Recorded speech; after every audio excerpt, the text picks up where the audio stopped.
T-minus 20 seconds.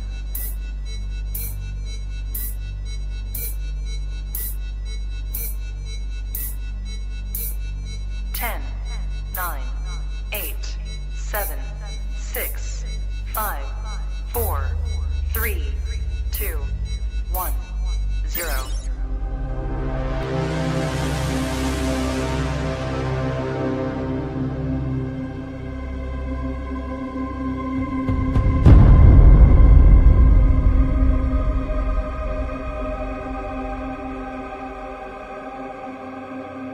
Jones messed with the wrong melon farmers. Thug life. And here we go.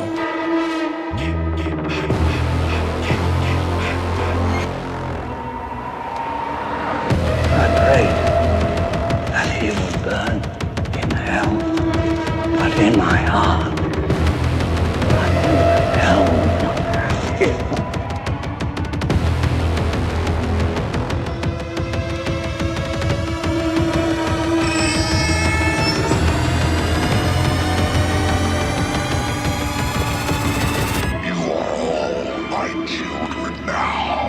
This is as far as you go. No more. Hello, Sydney. Are you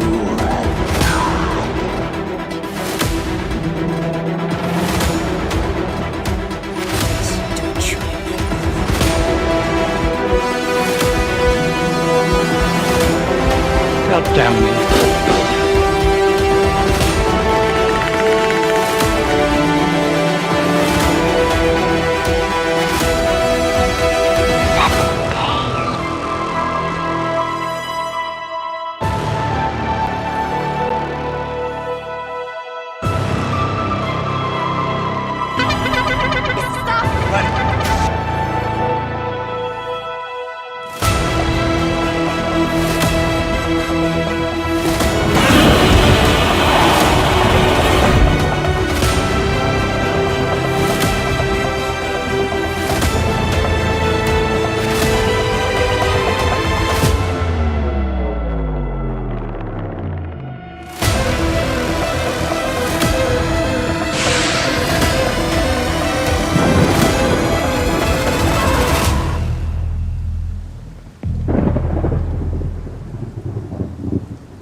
Wish I had you all alone, just the two of us. Ooh, baby, ooh, baby, ooh, baby, ooh, baby, ooh, baby, ooh, baby, ooh, baby, ooh, baby, ooh, baby.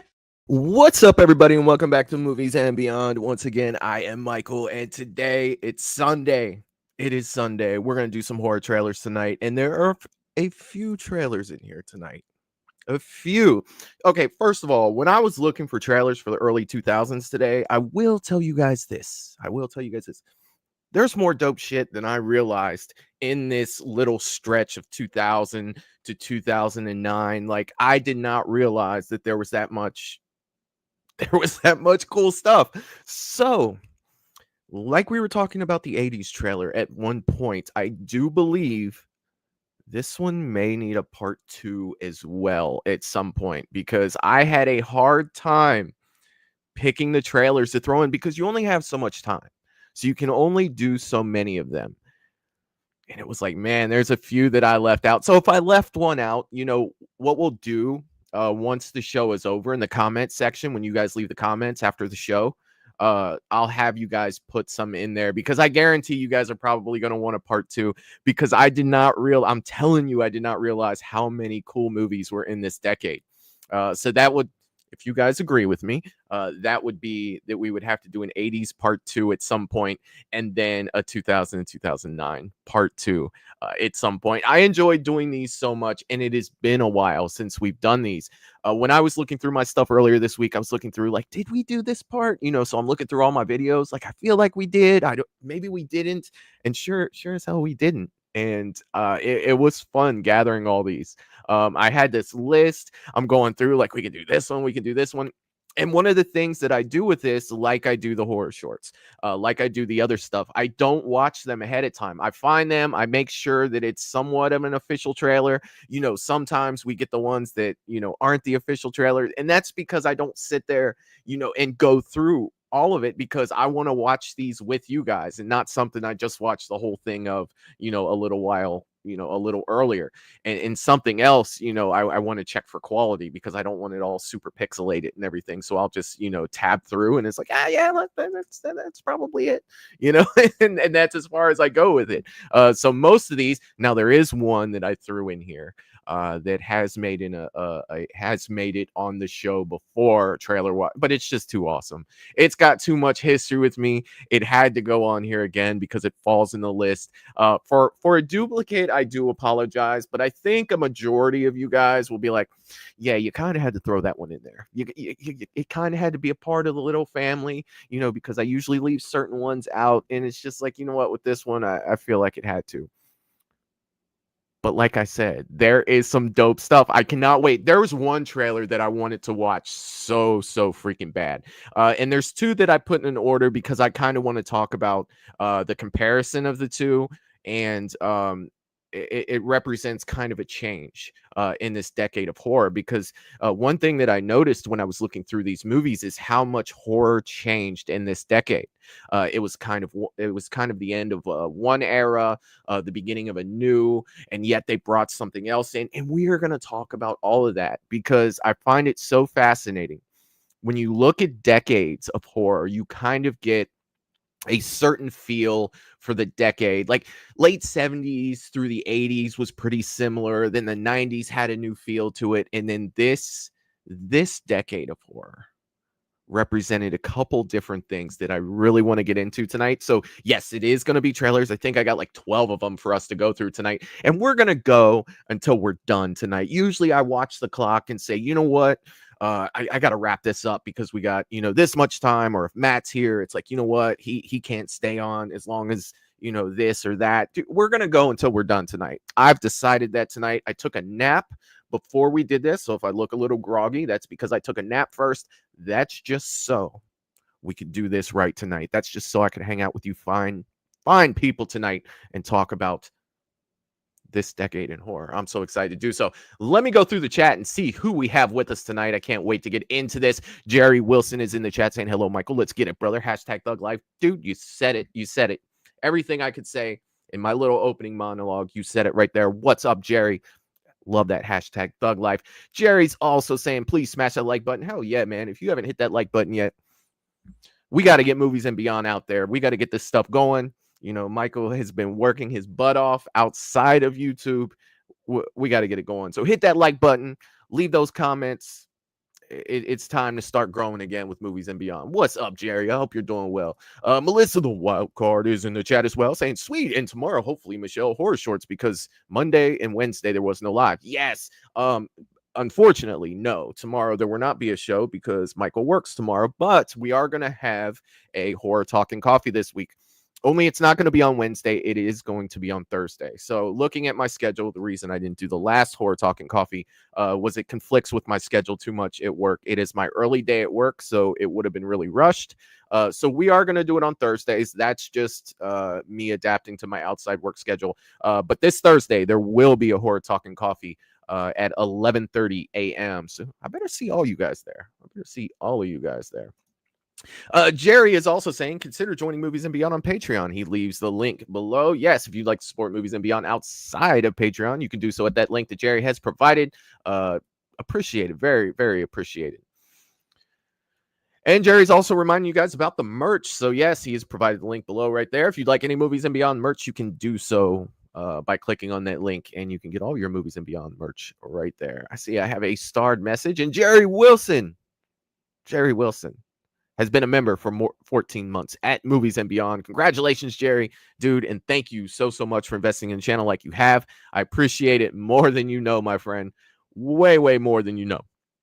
And congratulations, brother. Congratulations. Paula's in the chat saying hi to everyone. What's up, Paula? I hope you're having a great Sunday night. I hope you're doing well. Always good to see you here. Always good to see you here. Gina's in the chat as well saying hi. I hope everyone's having an awesome Sunday. Let's do this. Hell yeah, Gina. Let's do this. Let's do this tonight. I hope you're doing well, my friend. Always good to see you here. And James has entered the chat. The Shape is in the chat saying hello, everybody. I hope you had a great week. Let's get started. Hell yeah, man. Let's get started. James, I hope you're doing well, my friend. Always good to see you here, brother. Always good to see you here. And I hope that you are doing well, my friend.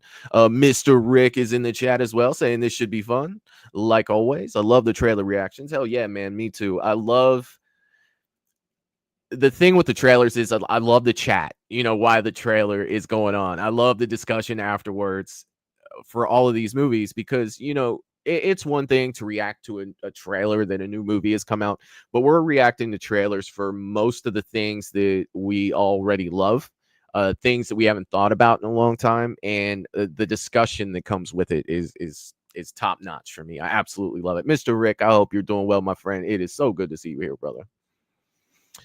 Michael's in the chat as well saying, Michael, let's bring the house down. Nice to see everyone. What is up, Michael? I hope you're doing well, my friend. Always good to see you here on Sunday, brother. Always good to see you. Always good to see you, period, my man. I hope you're doing well, brother. I hope you are doing well. Melissa is saying, Michael really needs to hit the lottery. One live a week is just not enough. You're awesome. So thank you so much, Melissa. Yes, I'd love to hit the lottery. Probably more than just about anything. That would be fantastic. Buy me tickets. I need a P.O. box, and I'll be like, send lottery tickets. Send lottery tickets to Michael. That's a great idea. Melissa, think you're on to something. Hell yeah. Hell yeah. Sarah Campbell is in the chat as well saying, hey, friends. What's up, Sarah? I hope you're doing well, my friend. Happy Sunday. Always good to see you here, my friend. Always good to see you here. I hope you're doing well. I saw that you put up in our Movies and Beyond chats that you met Kane Hodder. That is so cool. He was awesome, wasn't he? I know he was. What a good guy. Good to see you here, Sarah. Good to see you here. And the General is in the chat. The General always gets a salute from Movies and Beyond. What's up, Val? I hope you're doing well, my friend. Happy Sunday. Yeah, let's see. Who else do we have in the chat? Did I get everybody chatting? Of course I didn't. Of course I did not. I see that Kyle is in the chat as well saying, hey, everyone. What's up, Michael? What's up, Kyle? Happy Sunday, my man. Is that right? Happy Sunday? I feel like you say like Happy Friday. So maybe Happy Sunday isn't. Dude, I hope you're doing well. I hope you're doing well, Kyle. Always good to see you here, brother. I hope you're having a great day. Jeff D'Angelo is in the chat as well, saying, hey, everyone. What's up, Jeff? I hope you're doing well, my friend. Always good to see you here, brother. Always good to see you here. Jeff D'Angelo, the man, is in the building. Let's see. DJ Plays Favorites is in the chat as well, saying, hello, Mod Squad. I do have the best mods. All these mods are freaking awesome. All the mods for Movies and Beyond. They keep it together for me. You guys have no idea how much they keep it together for me because I do not have the ability to do that. I do not have the ability to do what they do. But what's up, DJ? I hope that you are doing well. Oracle 684 is in the chat as well, saying I just smashed that like button. Hell yeah, man. Hell yeah, dude. Thank you for that, Oracle. Always good to see you here, brother. I actually swung by Oracle's channel a little earlier before I took my nap today. He was doing some Scream stuff over there, so if you're a fan of Scream, you should check out Oracle 684. He was over there talking about female ghost-faced characters, so it was pretty cool. You guys should go check it out for sure. And let's see, who else do I have in the chat? Sorry, guys, I'm trying to get through. Everything. Oh, Mr. Rick has a message here saying, I didn't miss the watch along for Valentine's, did I? I know you're a busy guy. I just want to make sure I didn't. Dude, I will let you know first when that happens. I feel horrible that it hasn't happened yet. Dude, it's like the time I could probably do it would be next Monday after the show, but it would be a late night, and I know that's a school night, work night, for most people. So let me try to figure that out, brother. It's definitely a little tougher to do these days than it was before, but we're gonna figure it out. We're gonna get it in, dude. I got the Blu-ray right down there, ready to go for it. And no, you did not miss it. You will be the first to know. You will be the first to know. I see that Breezy is in the chat saying, "What's up, Movies and Beyond? What is going on, Breezy? I hope you're doing well, my friend. Always good to see you here." Breezy is also asking a question for you all. Who do y'all think is the most powerful villain in horror? I think it's the tall man. Oh, from Phantasm, bro. That is a debate. That is, dude, that could be a whole show. Like literally, that could be a whole show of who's the most powerful villain in horror. I know that the tall man is infinite. I've always put him in, and I'll just say this about tall man. I'll move on because I know, dude, this is a whole. We could do that conversation for a very long time. I've always, if I were to see the tall man go up against someone, I would love to see him go up against Pinhead in the Cenobites. I think that would be a badass fight, dude. Like seriously, I think that would be awesome. But yeah, dude, that's a question for another day. Seriously, man, but damn good question. Damn good question. Michelle is in the chat as well saying, "Hey everyone, what's up, Michelle? I hope you are having a great Sunday. Always good to see you here." Let's see. Who else did I get? Oh, Michelle has gifted 1 Movies and Beyond membership. Thank you so much for that, Michelle. It means the world to me that you guys do what you do. And thank you so much, a million times. Thank you. And I have caught up on the chat. We're going to get into the trailers. And I know that's why a lot of you guys have come here. A lot of you guys are just like, why does Michael run his mouth for 15 minutes before he starts anything? Well, it's because of you fine people, and I love talking to you. That's why. All right. Are you guys ready? Ready. Yeah.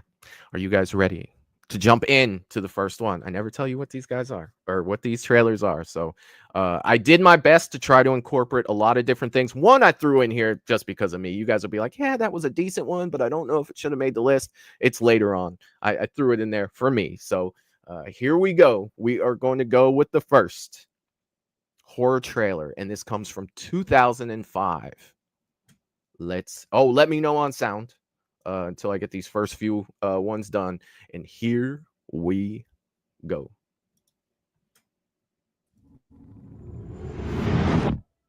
Now just give me a smile. Juno, are you sure we're going the right way? I've never been lost in my life. There's only one way out of this chamber, and that's down the pipe. Give me the name, people. I know you know what this is. I'm stuck. I can't breathe. Okay, Sarah, you have to calm down. I'm coming back. Okay? Okay. Okay, move. Now! This is not good, guys. Can we get out of here? Which way? I don't know.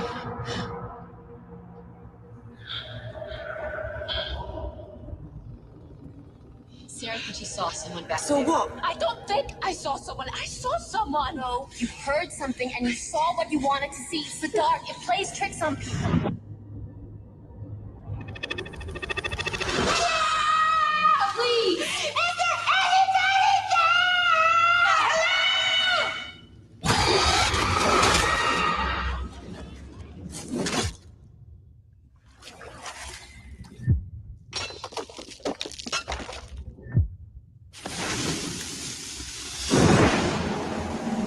What was that? I told you I saw someone! Our batteries on our lights will run out.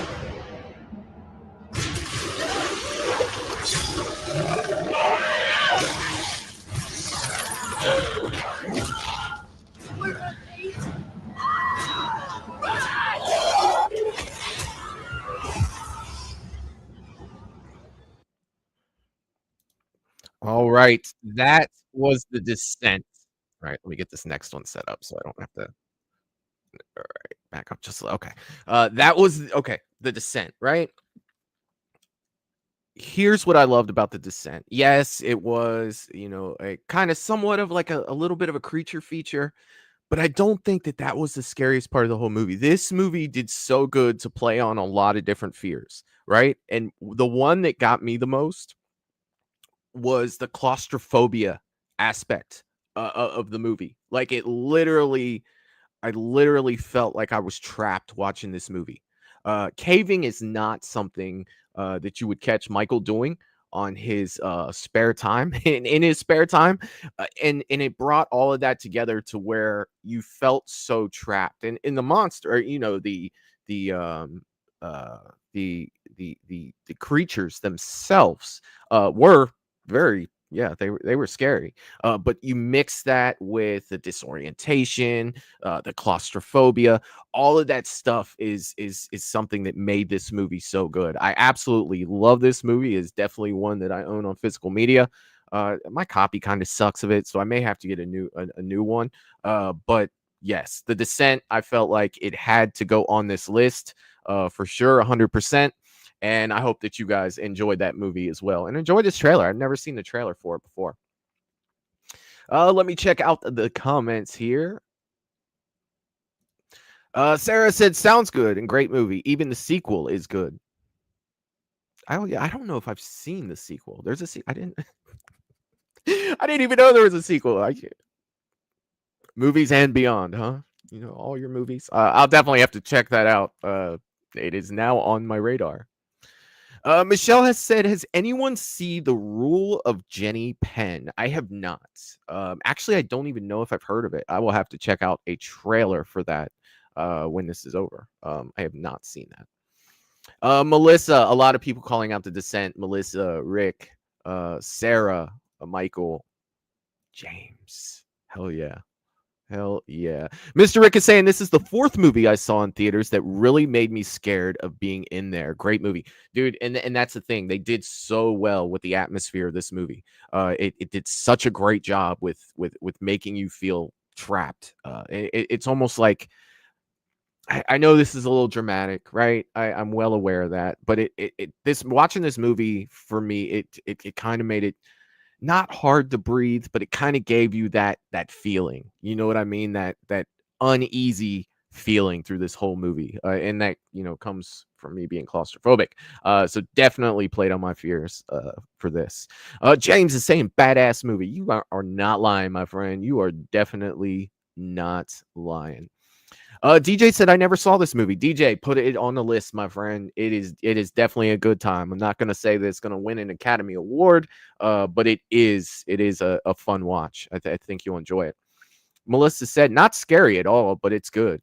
Well, I mean, it really depends on how you look at it, Melissa. It really does. Definitely a good movie for sure. Oracle said, that tight spot in that tunnel gave me the chills down my spine. Dude, and see, that's the thing I was talking about. That's the atmosphere of this movie that makes you feel so uncomfortable. And they did such a great job. They did such a great job with that. Mr. Rick has said that he saw Jenny Penny. It was very interesting and good acting. It was great. John Lithgow should get a nomination, probably just a one-time watch for me. John Lithgow is awesome. He can either play the older goofy guy or he can play someone absolutely terrifying. John Lithgow, he's funny, he's scary. Yeah, he's freaking awesome. James is saying, no spelunking for me. Yeah, me either. Kyle said, I never saw this movie, but it looks good. I'm gonna have to check it out. Yeah, put it on the list, my man. Definitely put it on the list. James said, I don't like caves. Mr. Rick is saying, I would definitely recommend Jenny Penny. Michelle is saying, I hate Puppets Dolls, but I love Stephen King, so I'll definitely go and watch it. Oh, so it's a doll movie. Interesting. Melissa says, I don't like tight spaces. Me too. Breezy said, the strongest is Tall Man and Wishmaster. Wishmaster. Just still doesn't sound right. By the way, Movies and Beyond. All right. A lot of like science went into that. Like I would overanalyze like a nerd if I was trying to come up, try to get that answer for sure. Like I would really have to look at everything. Mr. Rick is saying, sorry, I meant to say that it was the first movie I saw. Oh, that made you uneasy in the theater. Hell yeah, man. Hell yeah. Sarah is saying this isn't a spoiler, but it's a direct sequel, overlapping cast, not a huge time jump, follows the same story, but they're looking for the girls as far as sequels goes. It's a good one. Now it makes me want to watch it even more. Now it makes me want to watch it even more. Paula says, I agree. James says, well, you won't like the second one, Michael. Well, we're gonna find out. We are going to find out. Michelle is saying, after getting stuck in a tiny cave tunnel under the caverns, caves aren't as exciting for me, but they're still fun. Oh no. Katie from Popping the Popcorn is in the chat as well, saying hi, friends. What's up, Katie? I hope you're doing well, my friend. Always good to see you here. And I am caught up there, so we are ready to move on to our second trailer. Now, if you know me at all, you knew that this was coming. You knew this movie was coming. That's why I put it early. You know, it's one of my favorite horror movies, and it's gonna get playtime. So why don't I just go ahead and hit play, and we will go ahead and get started. Have you heard about this videotape that kills you when you watch it? You start to play it, and it's like somebody's nightmare. And as soon as it's over, your phone rings. And what they say is, you will die in 7 days.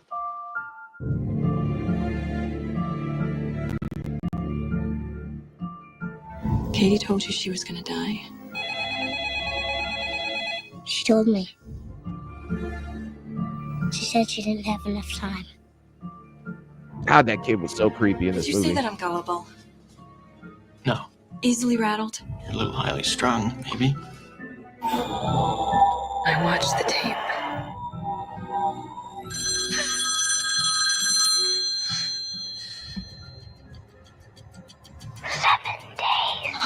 I'm not gonna get all worked up over some rumor. Oh, show it to me.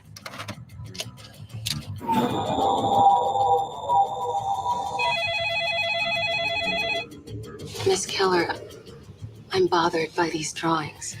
Why did you draw that house? She told me to. Who? Who told you to? She shows I me love things. the color choice in this movie. Before you It has die, like you that see blue the tone ring. to it. The images on the tape, they're leading us somewhere. Did she show you the horses? Don't you understand, Rachel? Tell me, miss, what is it you think you know? Hello? Before you die, you see the ring. When you see the ring. Everyone will suffer. You see the ring.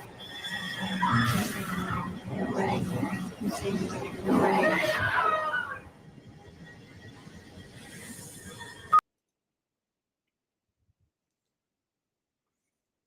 All right. I had to do it. If you know me, you know that I had to do it. It had to be in there. The ring. I absolutely love the ring. It is one of my favorites. It is definitely one of my favorites. But unfortunately, I don't like the sequels. I don't. I really didn't care much for the Ring 2. And I didn't like Rings either. And unfortunately, I was hoping they'd do better with them. The original for me is it is freaking everything. It is freaking everything. I love it. I love it. I love it. Let me see what you guys are saying here. Michelle was the first one to throw up a ring. Yes. Sarah Campbell says classic. It was classic. It was freaking amazing. I'm telling you, there's just something about the character of Samara. I feel like The Ring was the first to do so many things that a lot of horror movies, followed up with. If you remember Samara, like the way she would move, those quick little like skip movements, you saw a lot of horror movies emulating that with ghost figures and stuff after The Ring came out. They liked what they did with that. And there's so much about this. I definitely, I've said this multiple times, and I'm gonna get to it at some point. I definitely want to make a video just about The Ring, probably like a 10 or 15 minute video talking about all the things that I enjoy about The Ring, a few things that I don't, and just really doing a deep dive into that movie, because there's so much with this that makes this, one of my favorite movies. Definitely, from a million miles up in the sky, looking at this movie, looking down and saying it's about if you watch a videotape, you die. I get that, but I really, really like the way that they do this, for sure. Let's see. Michelle said Aiden. Yeah. Yes. That's so awesome, by the way. That is so freaking awesome. Melissa threw out The Ring. Kyle threw out The Ring. Oracle threw out The Ring. James, you've never seen The Ring. James, when this show is over tonight, I want you to find The Ring and watch it. It's awesome. Like, I'm really trying to yeah, it's awesome. It's awesome. Check it out. Michelle said, what? That's how I read it anyway. That's how I read it. Mr. Rick said, I lied to you. Not, I swear, when I left the movie theaters after seeing this, I saw about 4 different things on that videotape. That movie that scared the hell out of me. Look, I remember seeing this. I lived in Hawaii when this came out, and I saw it in Hawaii. And when I left, I had an eerie feeling. After watching this. And it's not so much that the movie I thought was deadly scary, like super scared. But it was just the tone of the movie, man. It left that like eerie feeling. Like, it's the way that it looks. It's the atmosphere wrapped around this with a great character. And, a lot of people know this already, but I'll mention it. The Ring is the American version of The Ring. It Asian horror, just like I'm sitting here thinking of the name The Grudge. You know what I mean? A lot of people, whenever they talk about The Ring, they bring up The Grudge, and I think that that's just because of, where these movies were remakes. They were American adaptations of these movies, and they came out very close to each other. And I think that's why, people do that. If you haven't seen the original version of The Ring, it's very good. Very good as well. Samara is very creepy in that. And the same with The Grudge as well. And if you didn't know, there is a Ring versus Grudge movie, which I actually found last night. So it is possible. If you guys would like, we could do the Ring versus the Grudge watch along, because where I found it, it is absolutely free, and you could watch it along. It's kind of cheesy. It is kind of cheesy, but it's definitely fun. So if that's something you guys would like to do, definitely let me know, because I think that I would love that. I think that I would have a blast with you guys watching that. Michelle is saying, I named my son after Aiden. Yeah, that's so cool. That is so freaking cool. Michael saying, absolutely love The Ring. When Samara came out of the TV, I almost had to check my pants when I was in the theater. Dude, she was something else, man. Samara is not to be messed with. Definitely not to be messed with. For sure. Like, hell yeah. James said, I have to watch it. Sounds like it's awesome. Oh yeah. For sure. Breezy saying, recently watched The Ring for the first time. Not as good as the OG series Ring U, but it's good. It's definitely good, man. Definitely, for sure. Let's see. James said, I've seen the second one, but not the first one. Yeah, you should definitely watch the first one.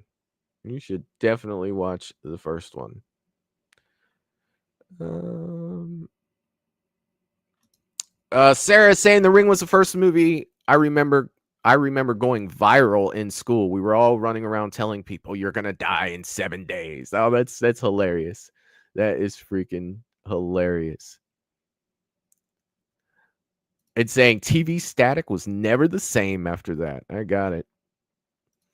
Michelle said Scream was the It movie for us. I got you.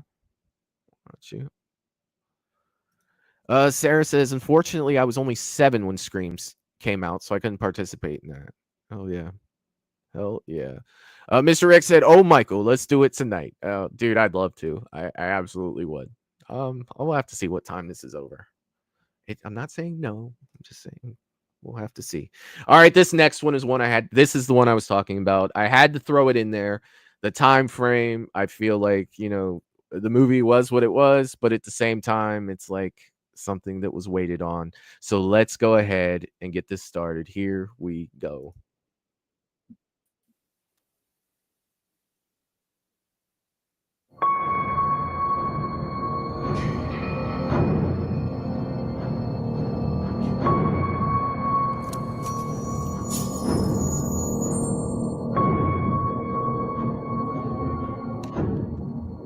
Warn your friends. Warn everyone. I think Michael will appreciate this one. Welcome to my nightmare. We're not safe awake or asleep.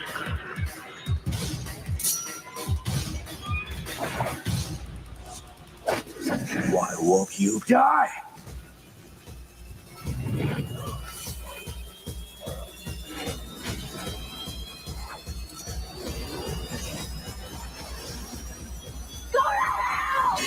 Freddy versus Jason. Place your bets.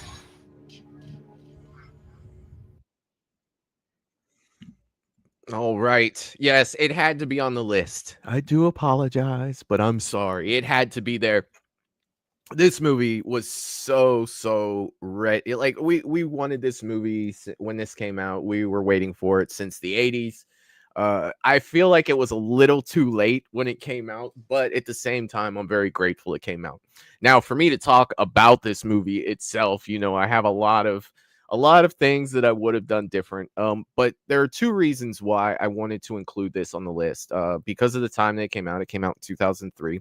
It falls within the time frame. But it was kind of the last. It was the last of the old school type slasher movie, if that makes sense. When slasher movies actually, I don't know how much I want to say because my next trailer is going to prove my point. Maybe I will go back to that after we watch the next trailer, but definitely, again, with this movie being in that time frame, I just remember the buzz that was around this movie, and we definitely, I actually did a whole video where my friend that I grew up with came on, and we talked about going to see this movie. We went and saw this movie together, and it was an event. It wasn't like going, hey, we're gonna go see that new Freddy versus Jason. No, man, this was an event. We talked about it before with Mad Matt. It was I think someone had mentioned it was MTV. We were trying to remember what a channel it was on, but they did the weigh-ins, promoted heavily. This was one of the first movies that I remember having a website and watching the trailer online. 2000's. I probably watched that trailer realistically probably close to 100 times before I went to see that movie. And unfortunately, it didn't live up to its expectations on the Friday the 13th side, but the experience overall was an absolute blast. And to see those two icons, lock up for the first time it was horror history. It's not the first time it's been done. You can go back to like King Kong versus Godzilla and things like that. But of my era, of me growing up seeing these two icons come together, it was definitely something special. Definitely something special for sure. But there is another point that I have to talk about, but it's not going to come until after the next trailer. All right, let me get to the chart here. Mr. Rick was saying Freddy versus Jason. Melissa was saying, "Oh, Michael, thought of you last night watching a live guy talk about a doll that was haunted by a 9-year-old girl, but she's a good soul, not a bad. She's got a cat ball to move and heard noises and her talking too." That's creepy. Dolls, yeah. Said Rosie, a 9-year-old went into a doll. Her spirit. Oh no, that's okay. No. Kyle is saying Freddy versus Jason. Obviously. Yes, Kyle. Breezy is saying Freddy versus Jason is the most hyped anybody got for a trailer, guaranteed. Dude, had to throw it on here, man. Had to throw it on here for sure. James is throwing Freddy versus Jason. Melissa, Freddy versus Jason. Oracle, Freddy versus Jason. Jerry says, yes. Oracle 684 saying, I remember when I was in Blockbuster when the trailer came on, the worker in there had his mouth dropped wide open standing there. And I'm just watching the trailer. Dude, everybody was so freaking hyped when this was coming out.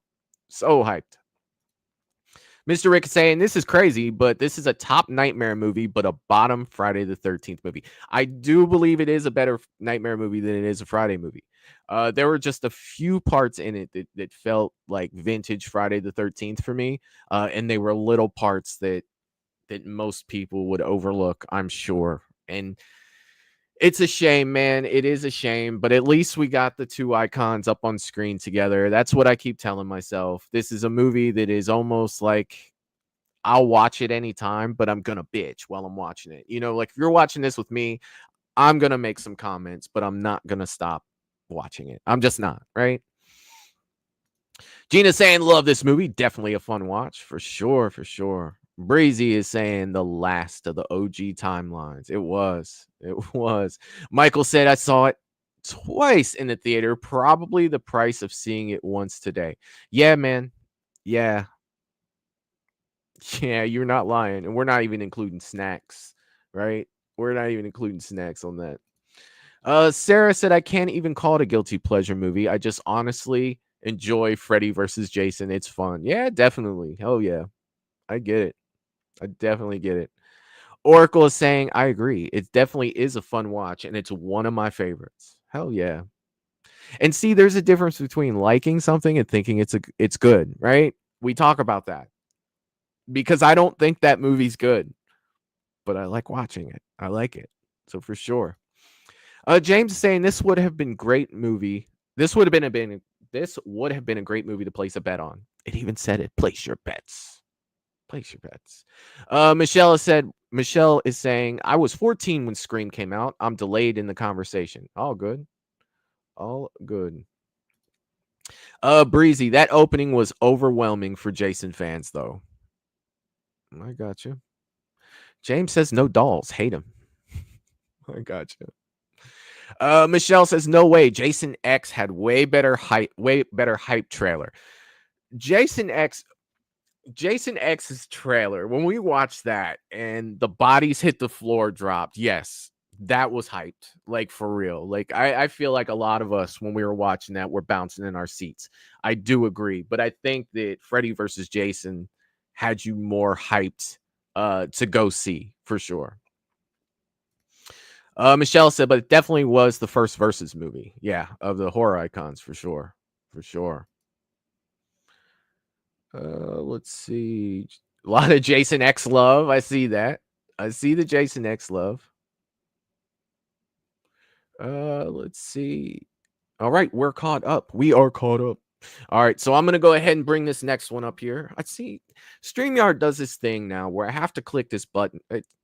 It's aggravating me. It's definitely aggravating me. So my screen size is going to keep changing because it's supposed to be set like this, right? To where you can see my titles below. You can see the Instagram, the Facebook, the X, TikTok. But every time I come out of watching something, it blows it up to cover the whole screen. I'm going to get this figured out. But let's go ahead and move to the next trailer. This is a good one, you guys. This is a good one. And this one also came out in 2003.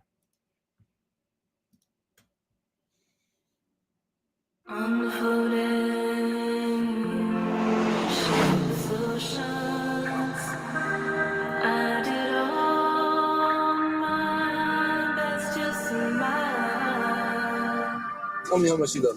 How much? That much? It's not that much.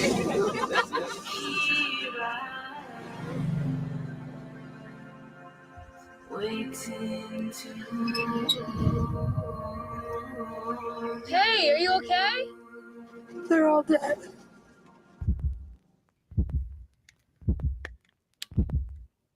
The bad man. We're gonna have to call the cops, I guess. Excuse me. What the hell was that? What? I just saw something. All right, that's it. If somebody's out there, just come on out. What is that? The hitchhiker. What were they all doing here? What the hell are you doing in my house? You're all gonna die.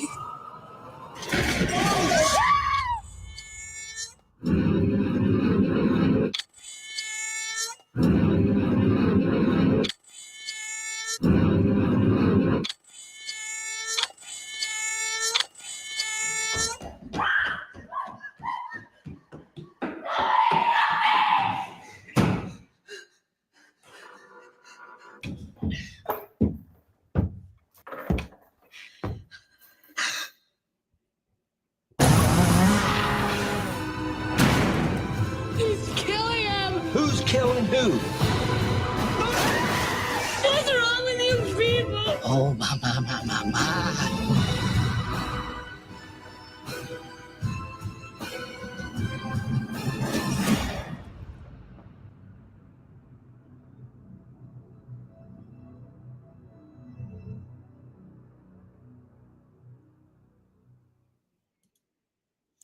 All right. Here. This next one set up. There we go. All right. All right. This movie, right? First, let's talk about the remake aspect of how great this movie was. All right. When you look at this movie came out in 2003, right?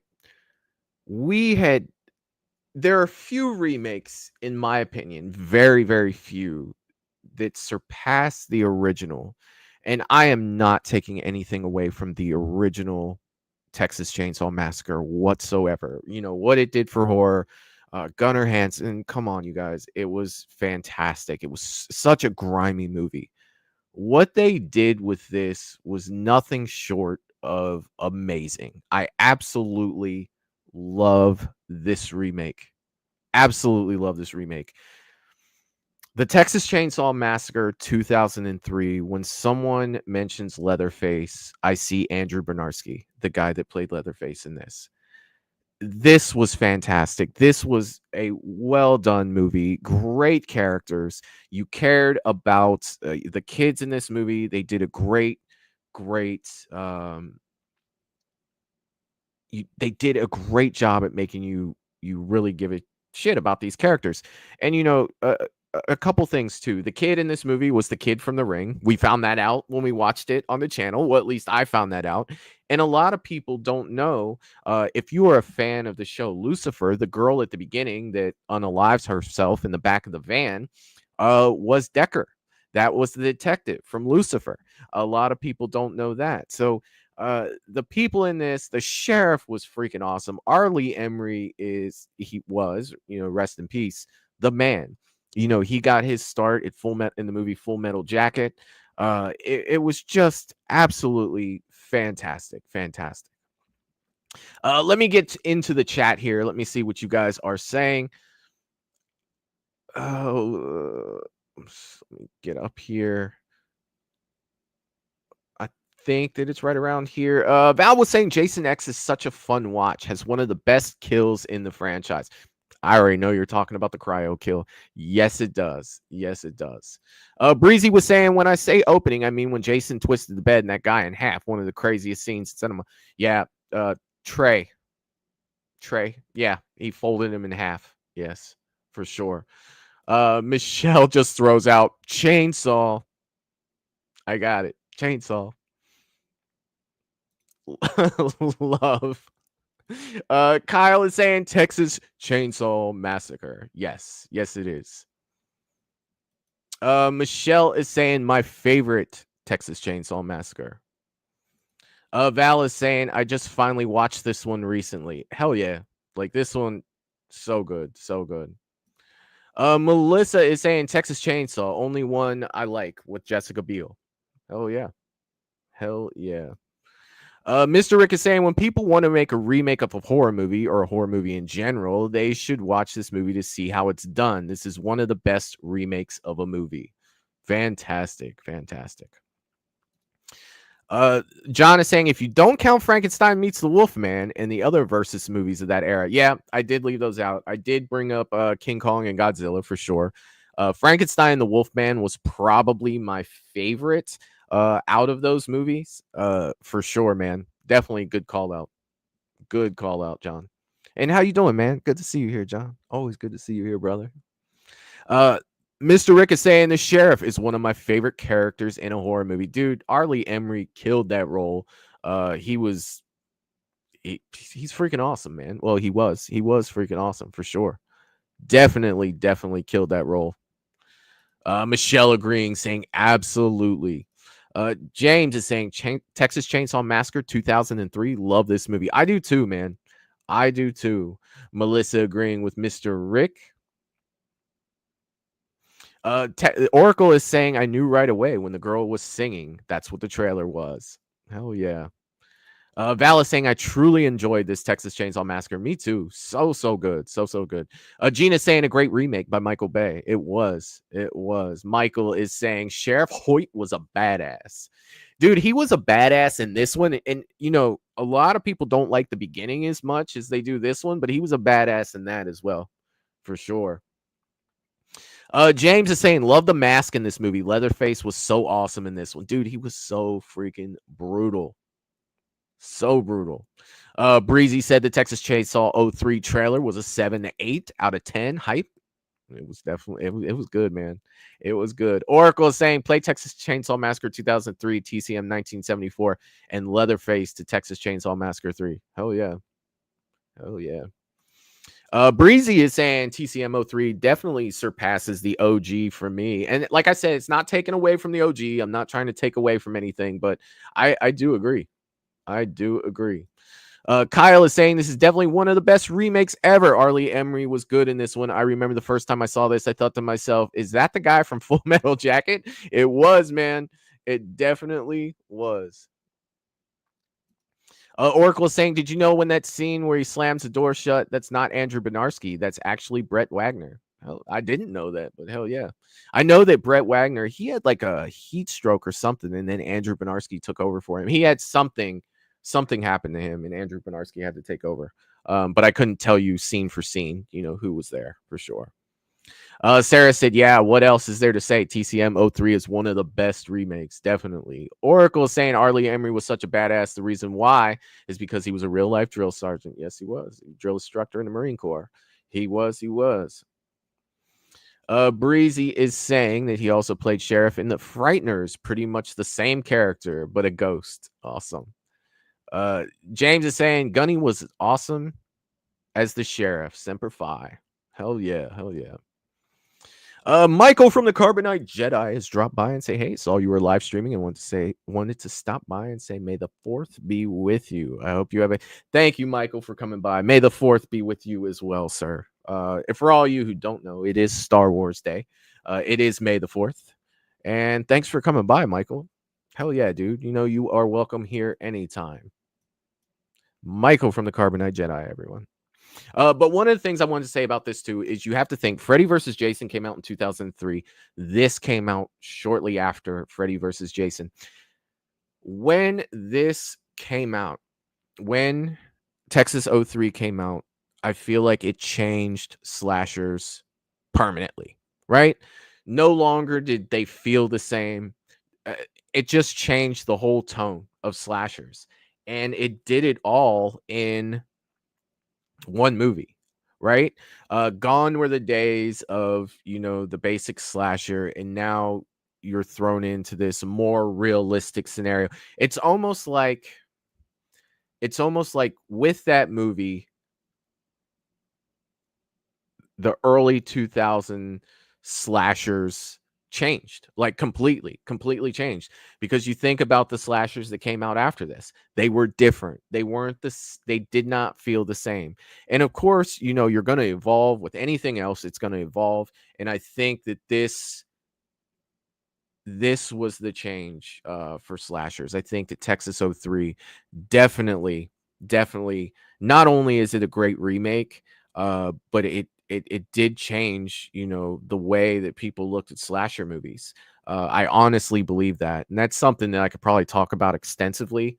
But I definitely wanted to put those two trailers together to show you, like, hey, you know, you like them for two different reasons. And I'm not saying that one is better than another, but you definitely did see the change in tone with slashers once Texas 03 was done, because the days of what we knew as slashers had now changed.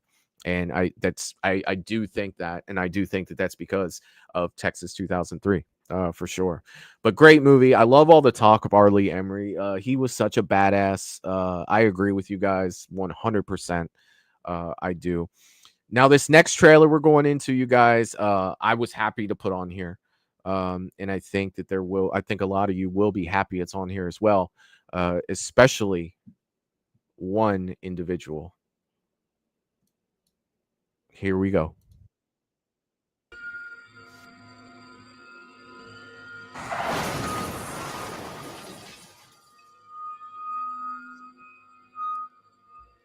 Hey, you all right? I'm so sorry. Yeah. I just found this tied to a tree back there. Somebody did this.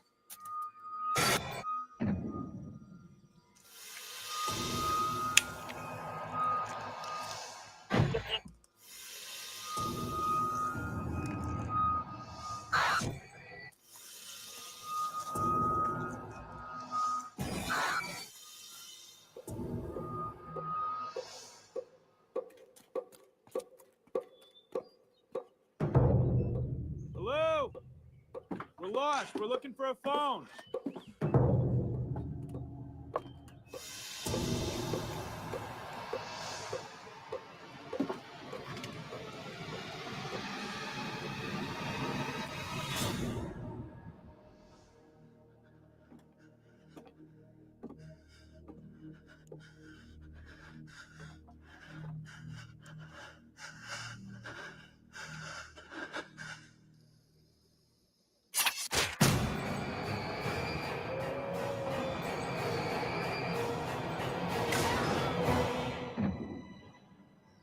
Sweetheart, baby, seriously, this isn't funny.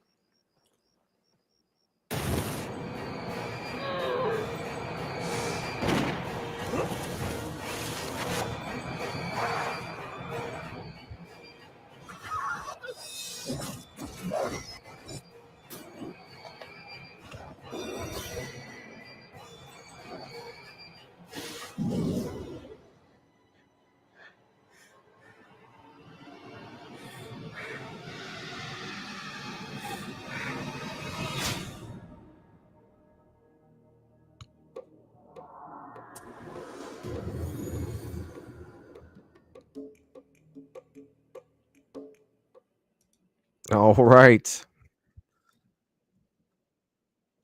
That to me had to be on there. Now, I am not a fan of everything that came after this. And I have the whole set. I have every single one of them. But you notice the drop off in part 2, especially like quality wise and everything. But this first one was absolutely fantastic. Absolutely freaking fantastic. I love Wrong Turn. The rest of them, you know, here's the thing, right? Like I talked about The Ring, you know, I love the first Ring, you know, and I want to like the next ones, but I really don't. And Wrong Turn's the same way for me.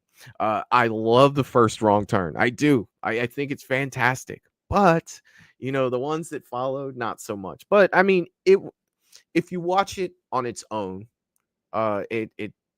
it concludes, right? It definitely concludes. And I think that it's a good story. I do. I think it's freaking badass.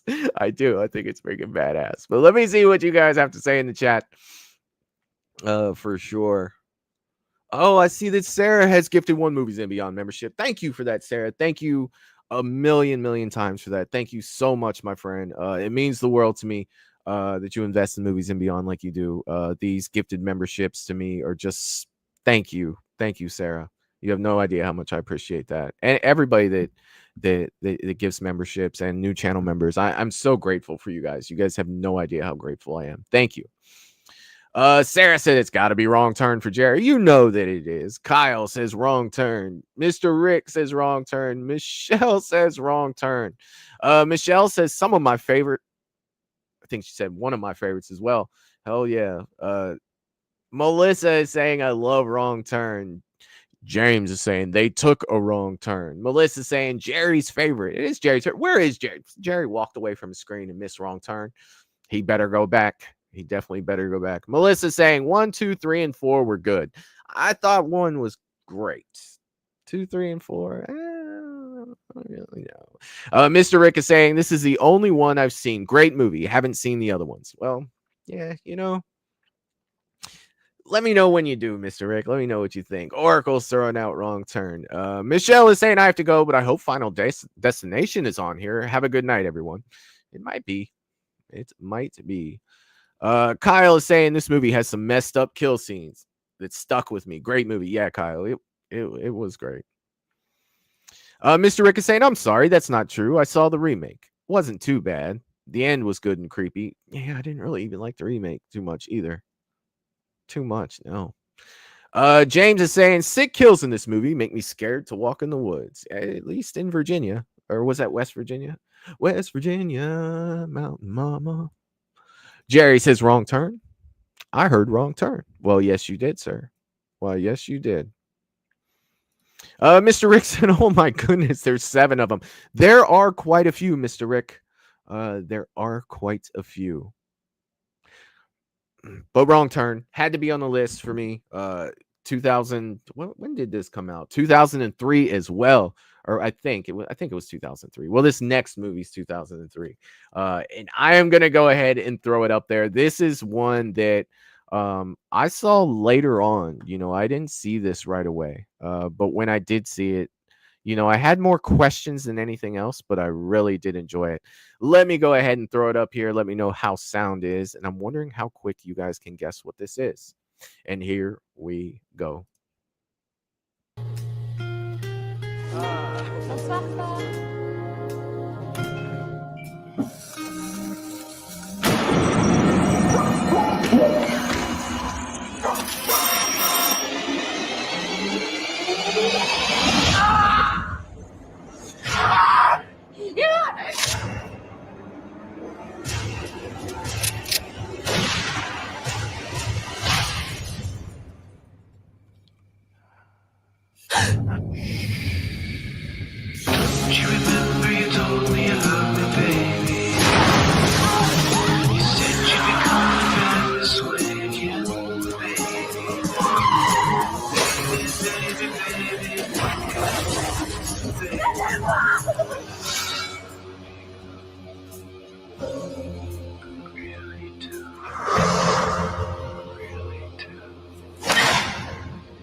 That was one of the quicker trailers, but yes. Oh, this one's just gonna start right up on me, isn't it? Yes. High Tension.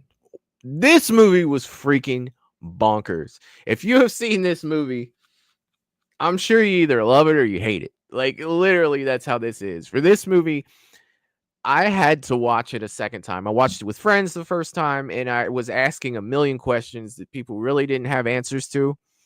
So I watched it again, and I probably had more questions after that. Like, this movie was absolutely nuts. Like, literally, I had no idea.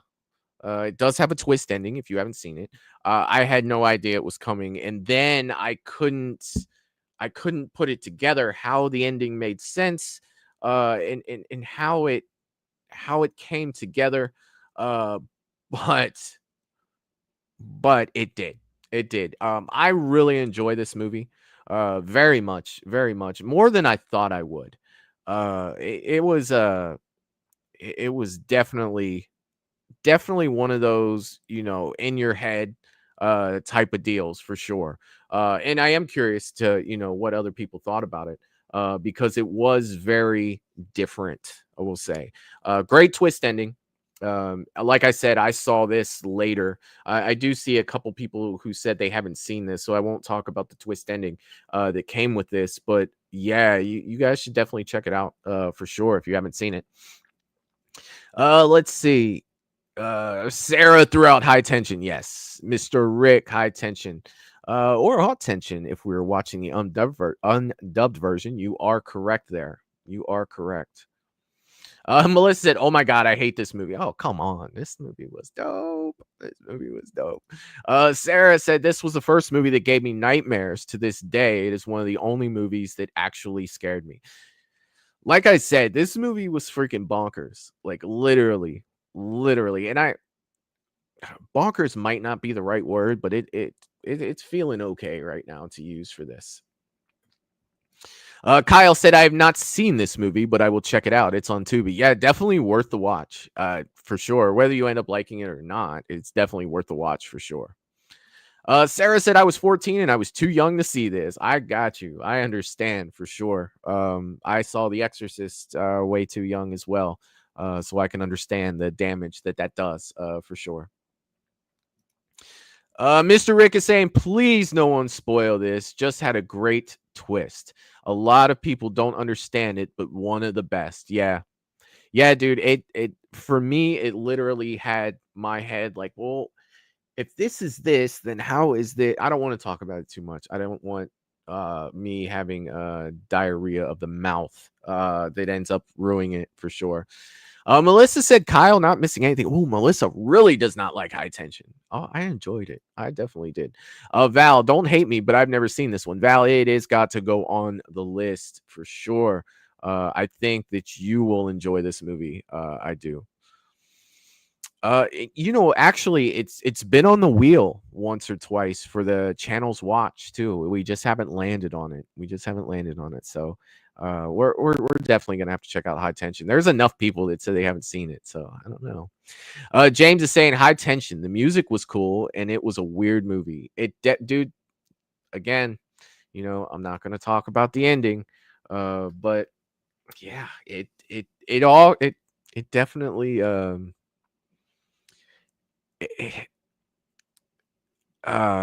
it definitely it makes you think. I will say that it definitely makes you think. Mr. Rick said, "We should all watch this in a watch along. It should be a fun watch for first timers." I think that it would be a great watch for first time. It was for me. I went into it thinking like, this is probably gonna suck, literally, and it didn't. Like I said, I had a ton of questions when it was over. I did watch it a second time. This is a movie that I do not own, but I need to change that for sure. Sarah says, "Val, it's one of those movies I think people should see, but it's not a fun watch, in my opinion. It's intense." It is intense. Definitely an intense movie for sure. Val said, "I like intense." Yes. Well, then I think you'll like this, especially if you really like to think with a movie. Like you're not gonna just blow it off and be like, it's gonna leave some questions for sure. All right, you guys, this next movie comes to us from 2007. I had to throw it in here. It is part of a it is part of a culture of horror. So I definitely want to throw it in there because I do enjoy it. So let me go ahead and get it started, and here we go.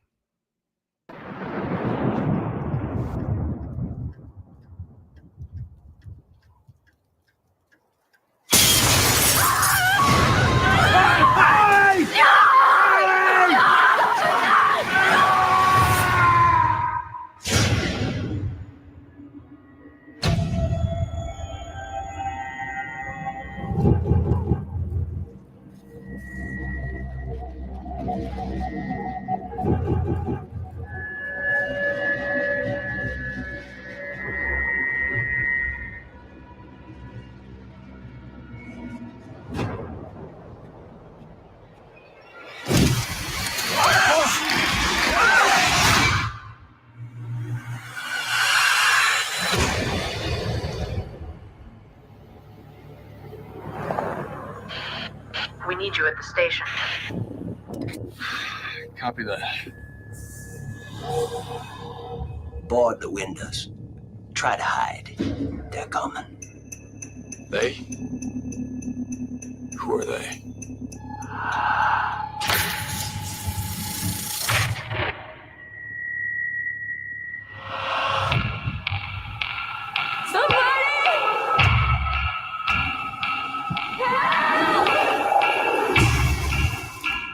I saw the teeth. There were vampires here. Vampires don't exist, Jake.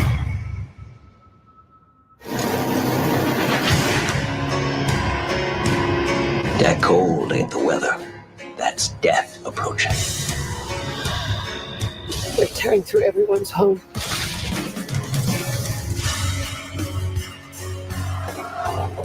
We can last a month.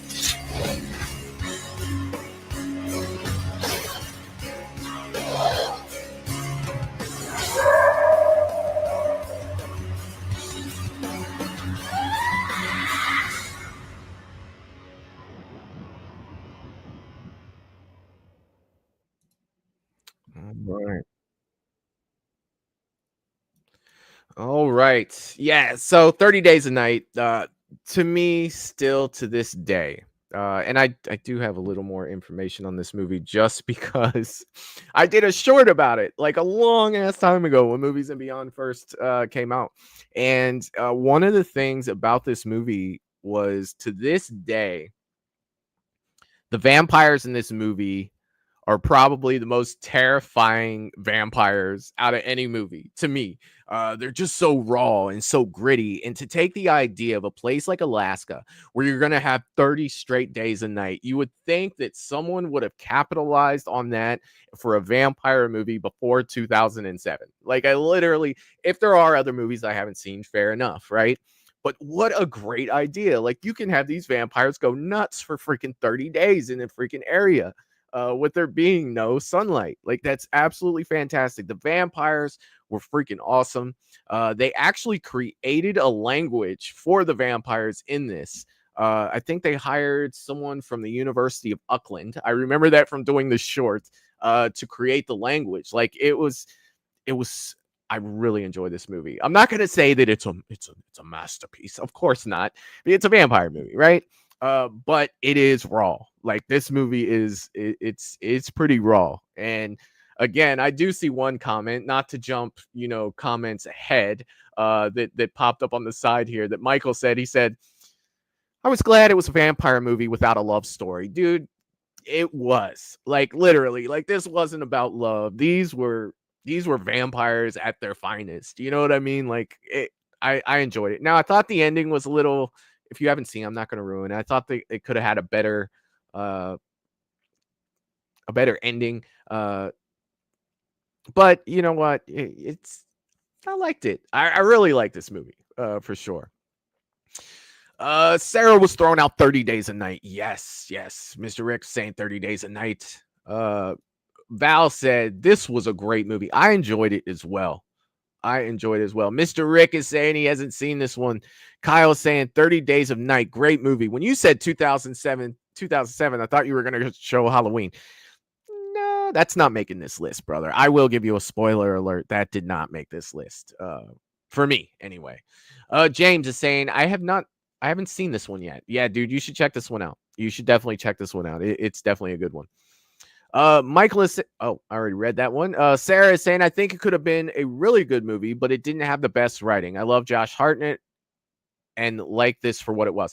Like I said, the story, especially towards the end, I think it could have came together a little better. But I think that through the writing, to address that, I think that the fact that it was more the fact that the vampires were just the way they were, and they were so raw, that kind of hides some of those defects for me, because it's more of look at the shiny over here and ignore this over here with this movie. For me, I agree with what you're saying, but yeah, I fucking love it. I do. Val saying it's worth a watch, James. Melissa saying blah blah movie. Oh, Melissa. Oh my goodness. Mr. Rick is saying the main actor in this is making a real comeback. Nice to see he was in Trap, and now he's in a new movie where he's a hitman trapped in an airplane with other hitmen. Seems intense. Yeah, Josh Hartnett. I mean, like around, before this, like if you look back, he was in Halloween H2O. He was in, what was the other one he was in? Was it The Faculty? Was he in The Faculty? I want to say he was in The Faculty. I could be wrong. But then, he got bigger roles like Pearl Harbor and things like that. Like Pearl Harbor was a huge movie when it came out. And then you're right. He did kind of fall off and came back for this. He was in Lucky Number 11. I don't know if you guys saw that. And then he did disappear for a while. Definitely glad he is, coming back as well, for sure. Kyle is saying, check it out, James. You'll dig it for sure. I think James will like this. I think that's kind of up James's alley for sure. Melissa says scary vampires are I Am Legend. Yeah, I mean, I Am Legend had its flaws too, for sure. I feel like they were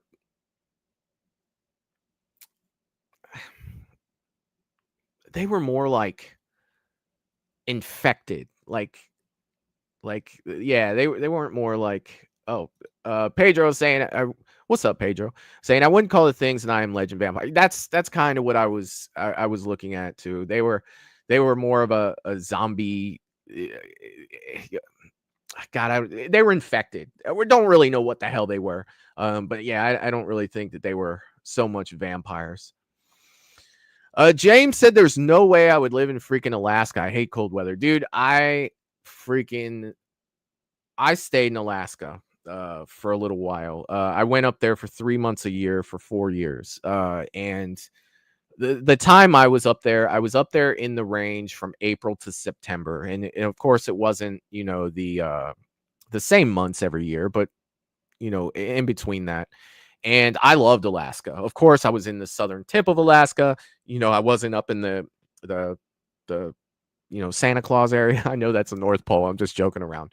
I wasn't up where it was -30, but then again, I was there in the summertime. And I really enjoyed it. I did. But you're right. I wouldn't want to be there in December for sure. Jerry said worth a watch for sure. Pedro said yes, The Faculty. I thought so. I get a little twisted up on those types. They kind of run together for me, for sure. Melissa says I'm fussy. Well, you're here, Melissa, and that's what's more important. The fact that you're here, my friend. Sarah says, I totally agree. The vampires are sick. I just think the whole concept of 30 Days of Darkness is so cool that I wish they did a better job. I agree. Like, I really think that they were seriously on to something with that. But yeah, like the vampires freaking raw for sure. Melissa says more zombies. I don't think that we've talked about I dig zombie stuff for sure. I don't think that we've talked about a lot of zombie movies coming out. What is it? 28 Years Later is coming out soon. I love Train to Busan. Train to Busan is my favorite zombie movie. I just started watching The Last of Us. I know that has to do with the fungus and everything, but they're kind of zombies, right? And that's good if you're not watching. If you like zombies and you're not watching The Last of Us, you should probably do that. It's good. I know tonight the Negan, I call it the Negan and Maggie show, comes back on tonight. If you're a Walking Dead fan, that comes back. I'm a big fan of Negan, so I'll be tuning in a little later tonight to check that out for sure. So a lot of zombie stuff out there for sure. Val is saying they are remaking The Faculty. Interesting. James said, I'm going to find it. I guess it's on DVD. It is, James. It is. Yeah, it should be pretty easy to find. Pedro is also saying they're remaking he's asking if they're remaking The Faculty. Oh, that'd be cool. Melissa said, I would love to visit Alaska. Hell yeah. To see a grizzly bear. Maybe from a distance for sure. James said, I love vampire movies. I got to find it. Dude, you'll dig this one, especially if you love vampire movies for sure. Melissa says, Val, tonight, Walking Dead, Lost City. Is it Lost City or is it Dead City? I think I called it Dead City earlier. Am I wrong? I just called it the Negan and Maggie show. Michael is saying, Michael, what do you think of Clown and Cornfield coming to theaters this week? Dude, I watched the trailer. Again, I should be recording me watching these trailers. You know, it'd be good for the channel. But I don't. I don't know why. It would only take a second for me to do. And putting them up so you guys can kind of know how I feel about these things and go into greater discussion. Dude, Cloud in a Cornfield, I will say it looks fun. I definitely will check it out. It's a Shudder movie, if I'm not mistaken. So shouldn't it be on Shudder as well, or is it just in theaters? Like it's a straight up theater release? Damn, I was hoping it was coming straight to Shudder and I could watch it at my house at like 3 a.m. when I get home from work. You know, that would have been nice. But yeah, Michael, definitely want to check it out, dude, for sure. It like I said, it looks fun. I hope it's good. I really do. I hope it's good. Melissa says I'm gonna watch it tomorrow morning. I love Maggie, huge Walking Dead fan. Yeah, I'm a big Negan fan. Like I do appreciate the character Negan. I like the way that his whole character is changed throughout the series. Here's a question for you guys. Since season 2 hasn't started yet, is that something you guys would be interested in me recording while I watch The Walking Dead, or I'm sorry, Dead City? Would that be a video that if I were to make it and put them up for each episode that you guys would like to see? My reaction to watching that, let me know. Maybe that's something I'll look into doing, and maybe I'll wait on watching the first episode until I can get a copy and do that. But let me know if that's something you guys would like me to do. James is saying, I don't care for zombie movies. There's so many of them. Dude, there's some good zombie movies. There are definitely some good ones out there. I mean, there's a lot of vampire movies too. There's a lot of werewolf movies. You know, there's a lot of slasher movies. There's probably more slasher movies than there are zombie movies, to be honest. Pedro said Maggie was hot as hell on that show. Maggie's always been a cutie, for sure. James is saying there's Kodiak bears up there. They say they're huge. I'm not a bear guy. I am not a bear guy, but what I did know, or what I did hear while I was up there, is a Kodiak bear is one of the bears that will actually hunt you. Like a grizzly, if you come across it, you know, it might mess you up. But like a Kodiak can smell you from X amount of miles away and will actually come looking for you to stalk you and kill you like Jason, you know? So yeah, I never saw one in person. Thank God. I only saw black bears while I was up there. Maybe one brown bear while I was up there, but mostly what I saw were wolves up there. And they were probably 150 to 200 pound wolves. Like they weren't no joke. Like they were big. They were big. Melissa said, meant Negan, not Maggie. I love Negan's shit. Little pig, let me in. Still, Mr. Rick said, sure, why not? It's like a good movie review. I have to catch up. I didn't see the Negan show yet. Definitely worth a watch. Like I just caught up on it not too long ago. And here we go, season 2. So I did it just in time. All right. This movie had to be up there, whether you're a fan or not. It came out in the early 2000s. It seems like 2003, 2004 was a banger for horrors, for sure. Let's go ahead and get it started. Here we go. Hello, Dr. Gordon. I want to play a game. Your aim is to kill Adam. You have until 6 on the clock to do it. The newspapers started calling him the Jigsaw Killer. Looks like our friend Jigsaw likes to book himself front row seats to his own sick little games. You can be the one who put me in this room! We're gonna have to work together if we want to get out of here.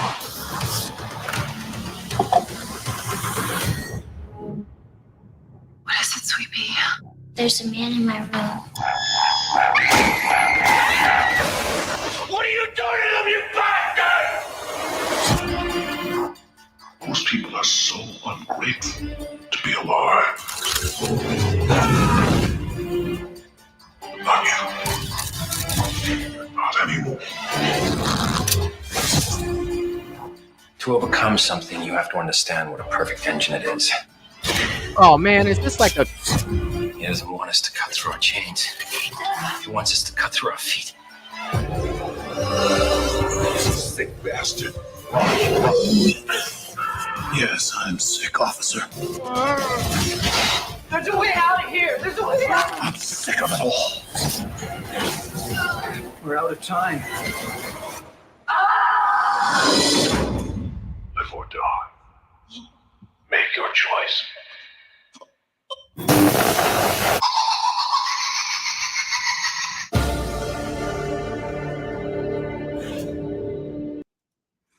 All right. So it looks like that trailer I grabbed wasn't the official trailer, but you got my point. It had to be on there, right? It had to be on there. You got to think Saw came out in 2004, right?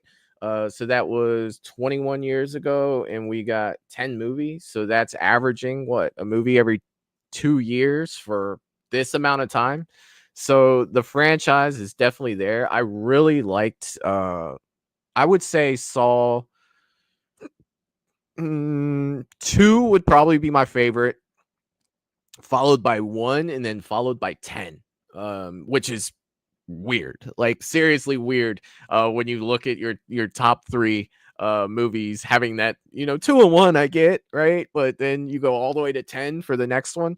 I will be 100% honest with these movies. I own all of them. I think the only one I don't own is Spiral, out of all of these, but I don't watch them like very often. Like I couldn't tell you the last time I saw a lot of them, but I do respect the franchise for being a huge horror franchise with a ton. It has a very big fan base, and so it does belong on here on this list of horror movies for this era for sure. So definitely, trust me, especially being friends with Matt, and seeing, the merchandise he sells, the horror merchandise, the amount of people that come in looking for the stuff from Saw is crazy. Like it's same with Chucky, right? Tons of people love Chucky. Like I'm very Friday the 13th, Halloween, nightmare oriented, and you get to talk to fans that are just diehard Chucky, diehard Saw, diehard, anything else that I really don't watch as much, is definitely crazy because the fan base is there for sure. Let's see. Kyle threw out Saw. Paula said love the first Saw. Yeah, it had a twist. It definitely, I didn't see it coming. Mr. Rick said I have no idea what this one is. All right. Melissa says Saw. James says, oh yeah, Saw, want to play a game? Hell yeah. Kyle is saying this was the best Saw movie by far. Hell yeah, man. I can dig it. Mr. Rick said twist of this movie made me drop my popcorn. I didn't see it coming either, man. I definitely didn't. When he got up, dude, that's all I'm gonna say. When he got up, I was just like, you've got to be shitting me. Melissa says Saw 1 and Saw X I like. Yeah, I really liked X. Like, I didn't think I'd like X as much as I did, but I really kind of dug it for sure. Kyle said, I agree, Mr. Rick. I like the twist at the end of Saw 2 as well. Yes. Val said, I am not a Saw fan at all. I got you. It's definitely an acquired taste, and it's definitely not down my alley as much, but for sure. Paula said the twist is amazing. Was amazing. It definitely was. DJ is saying back after a much needed break. Well, welcome back, DJ. Good to have you, brother. James is saying I love all the Saw movies. I'm a big fan. Hell yeah, man. Hell yeah, dude. Michael is saying I like when Dr. Phil saw the wrong leg in Scary Movie when they were using satire for the Saw movie. Yeah, and then they had oh my god. Somebody go ahead and get rid of that for me, if you haven't already. I'm not on YouTube, but Michael is saying I saw when Dr. Yes, dude. And then didn't he have like Shaquille O'Neal? Like he had to shoot like the free throw, for sure. Like he had to try to make a free throw with a rock or something. Dude, it's been a very long time since I've seen that, but yes. Let's see. All right, let's go ahead and pop up this next one. Now, this next one, this is probably one that I know that there's a a big fan base for. So let me go ahead and get this one started. And here we let me fix this right here because it kind of gives away what it is. Well, you guys are going to know what it is anyway.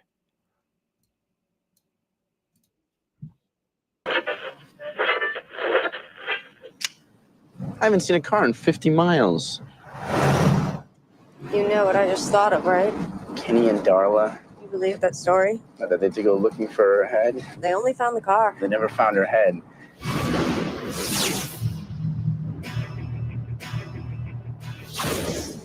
What's he doing? The hell is that? He dumped something down that pipe. Wrapped in a sheet. Is this your idea of a little adventure? I'm just gonna look. Hello? You know the part in scary movies where somebody does something really stupid and Thank you, everybody Val. hates them for it? This is it. Every 23rd spring, for 23 days, it gets to eat. Eat. What the hell is that thing? Go, go, go, go, go! It's stuck in reverse! He must have 5, maybe 600 bodies down there. You've got something it likes, one of you.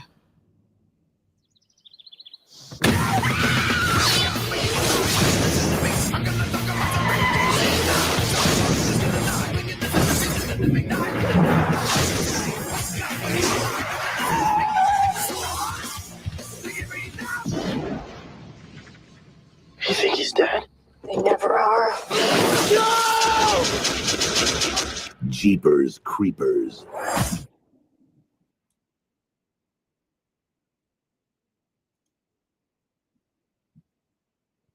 right, let me. All right. Jeepers Creeper. Look, say what you want. I do feel like it belongs on the list. It does. The Creeper was freaking awesome. Despite what I think about the creator of the movie. The first one for me, I do enjoy the first one, and the second one, I definitely think they belong on the list for sure. For sure. Let me see what you guys have to say about Jeepers Creepers. Let's see. Kyle was throwing out Jeepers Creepers. James was throwing out Jeepers Creepers. Melissa was throwing out Jeepers. DJ plays favorite, says great movie equals 23 days. Breezy is saying Jeepers Creepers is up there. Hype, yes.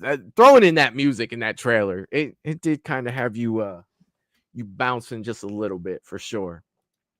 Michael saying Jeepers Creepers, where'd you get those peepers? Hell yeah. You know, when I saw this movie initially, the first time I watched it, I remember I watched it when I was in the military. I watched it with my friend Ray, and we watched it, and I felt like I really liked the first half better than I liked the second half of the movie. And then, you know, it took me a couple years to be like, okay, you know, I can dig this. But there's just something about like the first 30, 40 minutes of this movie that was very, very, what would be the right word? It made me feel really uneasy. Like I thought that it was very, it was legitimately scary.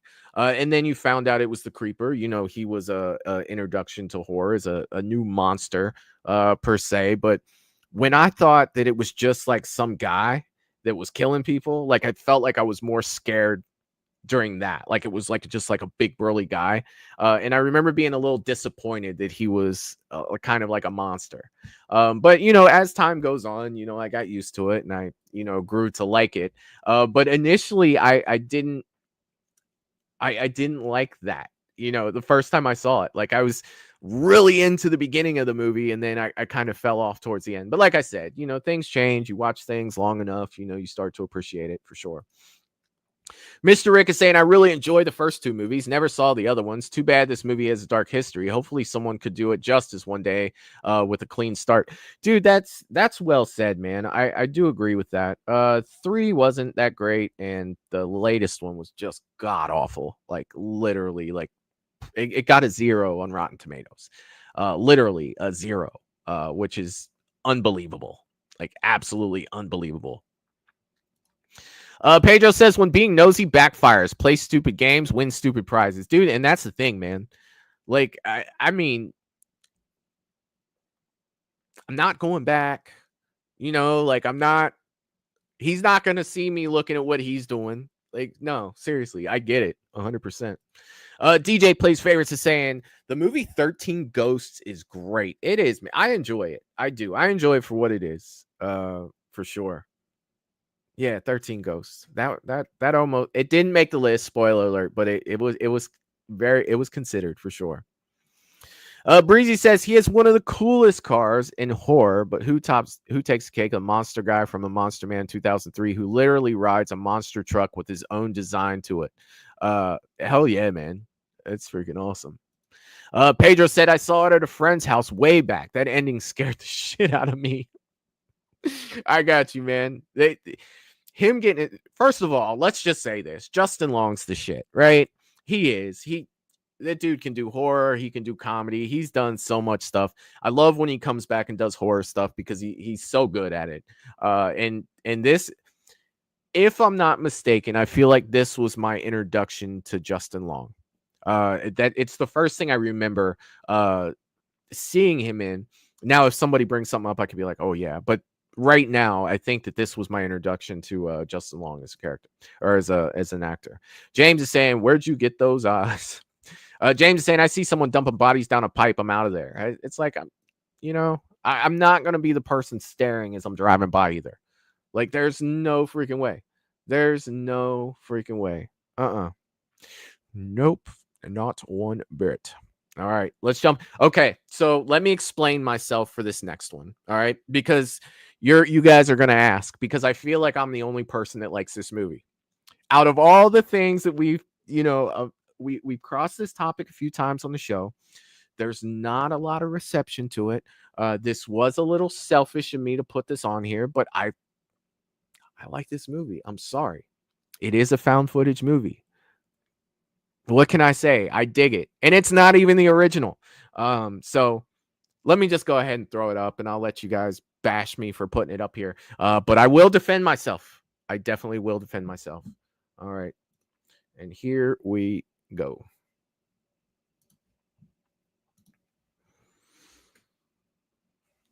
Let me stretch out in case you guys come at me with some bull.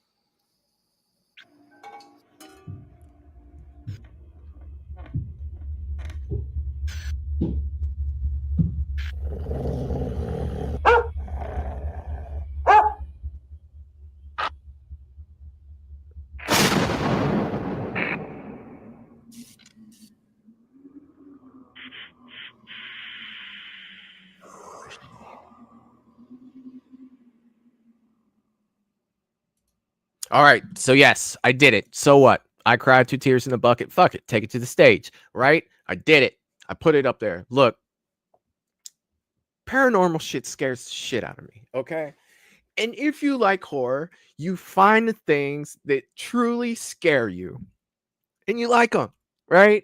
I mean, look, I don't care what anybody says. Paranormal Activity on their budget for what they made was ridiculous. They birthed Blumhouse. Right?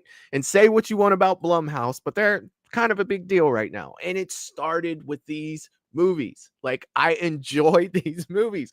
The first time I watched the first one and the second one, it scared the shit out of me. And you can laugh or you can sit there and say, how? Like, it's so stupid. Look,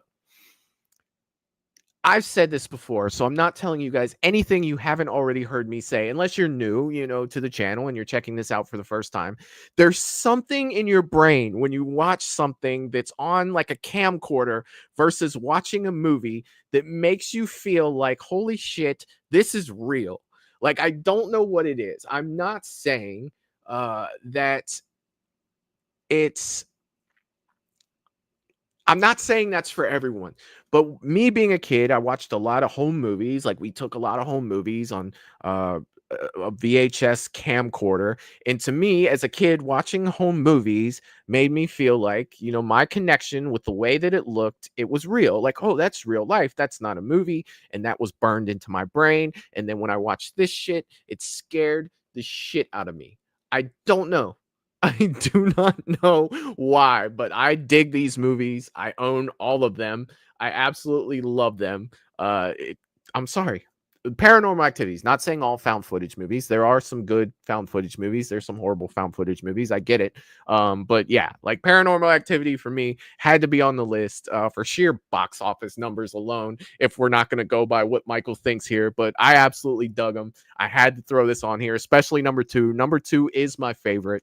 God, when they're in that house and all that shit opens at the same time and she's sitting there, that scared the shit. I really jumped. I really freaking jumped. Like, seriously. All right, let me get to what you guys are saying. Hopefully you guys aren't bashing me too bad, for sure. Let's see. James was talking about at the end of us talking about Jeepers Creepers. He was saying the pedal would be on the metal for sure. He would be out of there. I get it. Val is saying, love this movie. Thank you, Val. Thank you. Paranormal Activity. I got you. Pedro said, never a fan of paranormal type movies. See, dude, these are the ones that scare the hell out of me. Like, seriously, I'm sorry. Gina said, I really like the Paranormal Activity series. Thank you, Gina. Thank you. I know that there's not a lot of people on this hill with me, and by any means, I feel like, it kind of, me liking these movies does kind of contradict a lot of things that I do talk about with movies, but at the same time, you like what you like. You do. Melissa says, Paranormal Activity. Yes, it was. Kyle said, I did enjoy the Paranormal Activity movies. Oh, awesome. Mr. Rick says, Mike, I'll tell you, I really enjoy these movies. First one came out in 99. Are you talking about found footage movies in general? Because I think the first Paranormal Activity came out in 07, if I'm not mistaken. DJ said, somehow I got kicked out. I'm sorry, DJ. I'm sorry, buddy. I'm glad you're back, dude. Glad you are back. James said, this movie scared the shit out of me. James, I did not know about that. We're going to talk about, next time I see you, James, we're going to talk about this. I did not know that these movies scared you. That's freaking awesome. Mr. Rick said, sorry about that. I meant to say I'm with you. Michael, I didn't know the first one came out in 99. No, the first one came out in 07. I think, if I'm not mistaken, the Blair Witch came out maybe around 99-ish. I want to say Paranormal Activity came out in 07, the first one-ish, but I'd have to look it up. Val said, I have really enjoyed watching the franchise. I had stopped at 2, but recently watched them and just love them. Yeah, like, here's the thing, too, and it doesn't get a lot of love, but part 3 is good, too. The prequel to the story, like, I really got invested in it. I really enjoyed it. So, yeah, I think the part 3 is a lot better than what people say, too. And then even, was it the Ghost Dimension, where it wraps back up and you're in the first one again? Yeah, like I totally dug that. I'm sorry. I am sorry, but I liked it. Michael says, you like what you like, Michael. Don't let the haters get you down. At least it was a fun watch. Hell yeah, man. It never get me down. And what do I always say? You like what you like. Melissa says, I like paranormal anything. Hell yeah. Mr. Rick said, oh, okay. I thought the trailer said something about 99. I must have read it. It said 2009. Is what it said. It said, I think the trailer said something like, you demanded it. It's 2009. I'd have to watch it again. But yeah, there was a 9 in there, Mr. Rick. You're not crazy. There was a 9 in there. Let me check something real quick because, okay, we've got 2 left, you guys. We've got 2 left. This is another one that I felt like had to be on there because I dug this movie. I may like the second one better than the first. But that doesn't take away me thinking that this movie should be on the list. So let me throw it up here. And here we go.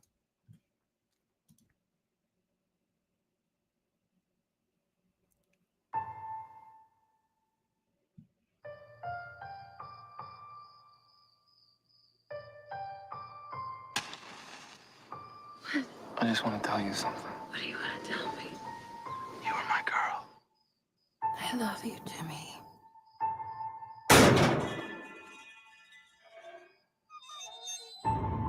What is that?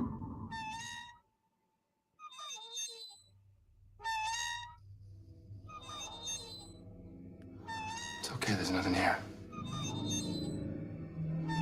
I haven't heard a dog bark or a car pass. It's nothing.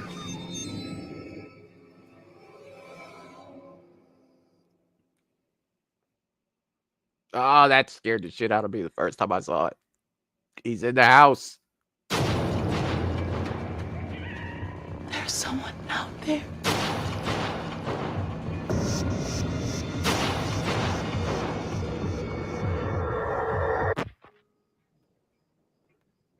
Hello? What is it? It's my phone. Oh my God. We gotta get out of here. I'm gonna open the door, and I just want you to run, okay?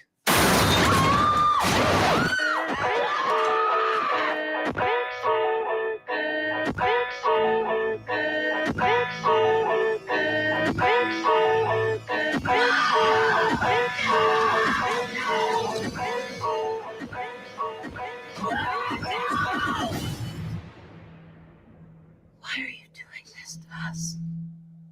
Because you were home. Ah, that's the best line of the whole movie, and they put it in the trailer.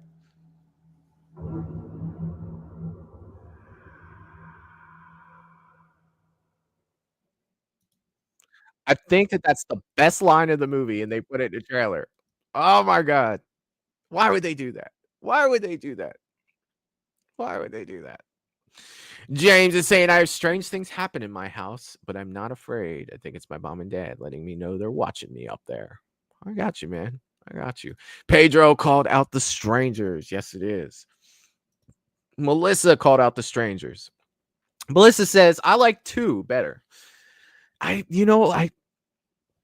think 1 is the better movie, but I think I like 2 more. Does that make sense? It's not me playing middle of the road. I do think I do enjoy watching 2 more, but I think that's because the first one's so much more brutal. Not that I don't enjoy, brutal movies, but I think that 2's an easier watch, and 2's soundtrack was killing it, man. Like, it was so good. I love Pray at Night. I do. Mr. Rick said, I really enjoy these movies. Hot take. I really enjoy chapter 1. Is that the new one? The scene when she's playing the piano and he's sitting there in the chair behind her watching her gave me the creeps. Yeah, man. Like, I went and saw that one in the theater, and the only thing that bugged me so much about it was like play for play of the original. Now, they were pretty much the same scenarios with the same result in different ways. But yeah, man, like I own it because I'm a collector whore. The Strangers movie, the new one. Will I go see the next one? Yes, I will go to the theater to see the next one. It's because I'm a fan of the Strangers in general. But I was disappointed that it was basically a play for play of the OG. But yes, it had a lot of scenes in it that were definitely creepy. But that's what The Strangers was, like that's especially when she's standing in the kitchen in the trailer we just watched, and that guy's behind her. It's like that shit's crazy, man. That shit is crazy. Pedro said that record song was annoying. Michael said, because you were home. I think that was the best line in the movie. I do. And the mere fact that they put it in the trailer, that shit's crazy. I can't believe they did that. Gina said, I love all 3 of these movies. This one was my favorite. Hell yeah. James said, I've got to get this movie. I want to see it. Oh, dude, you haven't seen this one yet. It's definitely good. Definitely good. Pedro said, part 2 was more intense, I think. Well, I mean, I think with part 1 is they were trapped. Like, not that they weren't trapped in 2, but it was a little more wide open. I think that brings me back to that claustrophobic thing I was talking about with The Descent. I think that the first one was a little more of that, promoted a little more of that, because they were stuck in such a small area, as opposed to 2 where they had like the whole complex, or it's not really complex. I guess it was I don't know what you call that. We'll just say neighborhood for the lack of a better word, that they were running around in. But 2 definitely had the moments, man. 2 had some really good moments for sure. Kyle said, I never saw this movie, but I will check it out. The actor was in the series Animal Kingdom. Oh, nice. So the 2 main actors in this, Liv Tyler, she's been in tons of stuff like Lord of the Rings, she's been in all kinds of shit. But the guy, God, I'm spacing his name right now. He was in Underworld. He was in Underworld. He was the vampire lycan hybrid. So he's been Scott Speedman is his name. Yeah, that just my mind is going. I'm getting old. My mind is going. Mr. Rick said, I think they're trying to do something different with chapter 2 and 3. That's why chapter 1 seems like the same thing. I think the other 2 chapters are going to be hits. I hope so, man. I hope so. One of the things that I did hear about these movies, the next ones, is they're going to explain who the strangers are and what their origin is. And that's not something I want, because I feel like the fact that we don't know is what makes it so scary. Kind of like that Halloween type of thing, where you don't want to know Michael's reasons and shit like that.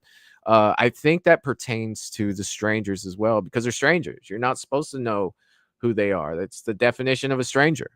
And if they're not strangers anymore, I guess they're going to be acquaintances. Are they going to change them? Strangers Part 2, the acquaintances. You know what I mean? Like, if you know everything about them, then they're not strangers. Like, I don't know, man. I'm juggling with that. I'm still going to see the second one. I hope that it's great. I do, because I really enjoy the Strangers franchise. I do. Melissa said, Strangers movie's good, but just not Stranger Things series show on Netflix. Oh, you don't like Stranger Things either? Oh, Jesus. Oh, goodness. Well, you like what you like, Melissa. Kyle Scott Speedman. Yes. I said that, right? Did I say that? Or did I say it wrong? I don't even remember what I said. Paula said Stranger Things, baby. That's what I'm talking about, Paula. I'm right there with you. I am right there with you. Pedro said Michael in Underworld. Yes. And believe it or not, I spaced his first name. How could I do that? How could I do that? It's my own name. Breezy, I got to watch Underworld. Long time no see. I'll watch it for spooky season. Dude, I would love Underworld 1, 2, and then 3 really grew on me. Anything after that, I was kind of like, eh. Breezy is saying Strangers Chapter 2 is still happening. As far as I know. It's supposed to come out this year, if I'm not mistaken. I think so.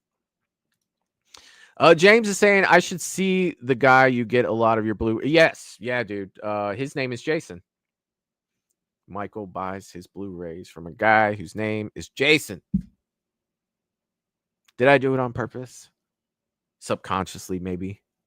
Let's go ahead and hit up this last trailer, and we can talk about anything you guys want to talk about after that. This one had to be on here as well. It is a classic from the time. And here we... Oh, shit. Is it spinning? There we go. Oh, why is it to me? Hang on one second. All right.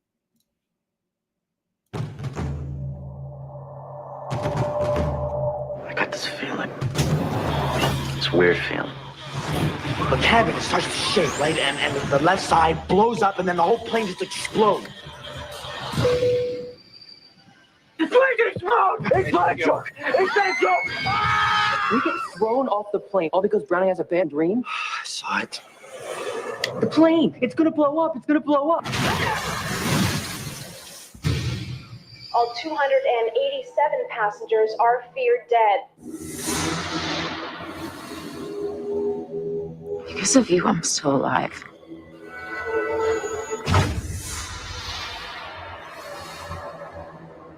In death, there are no accidents. No coincidences. And no escapes. Ah, Tony Todd, R.I.P. Did it happen again? Did you see Todd die? What if it was our time? What if we're not meant to get off that plane? What if there is a design, then it's not finished? By walking off the plane, you're cheating death. You have to figure out when it's coming back at you. What do you got now? He knows which one of us is next. You have a responsibility to tell me. I knew I should have hit on Tammy in the pool that time.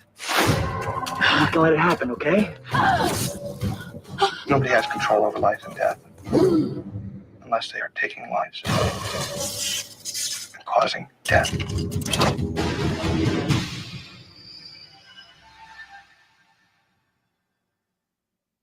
Now, can you promise me that no one else is going to die? Get out!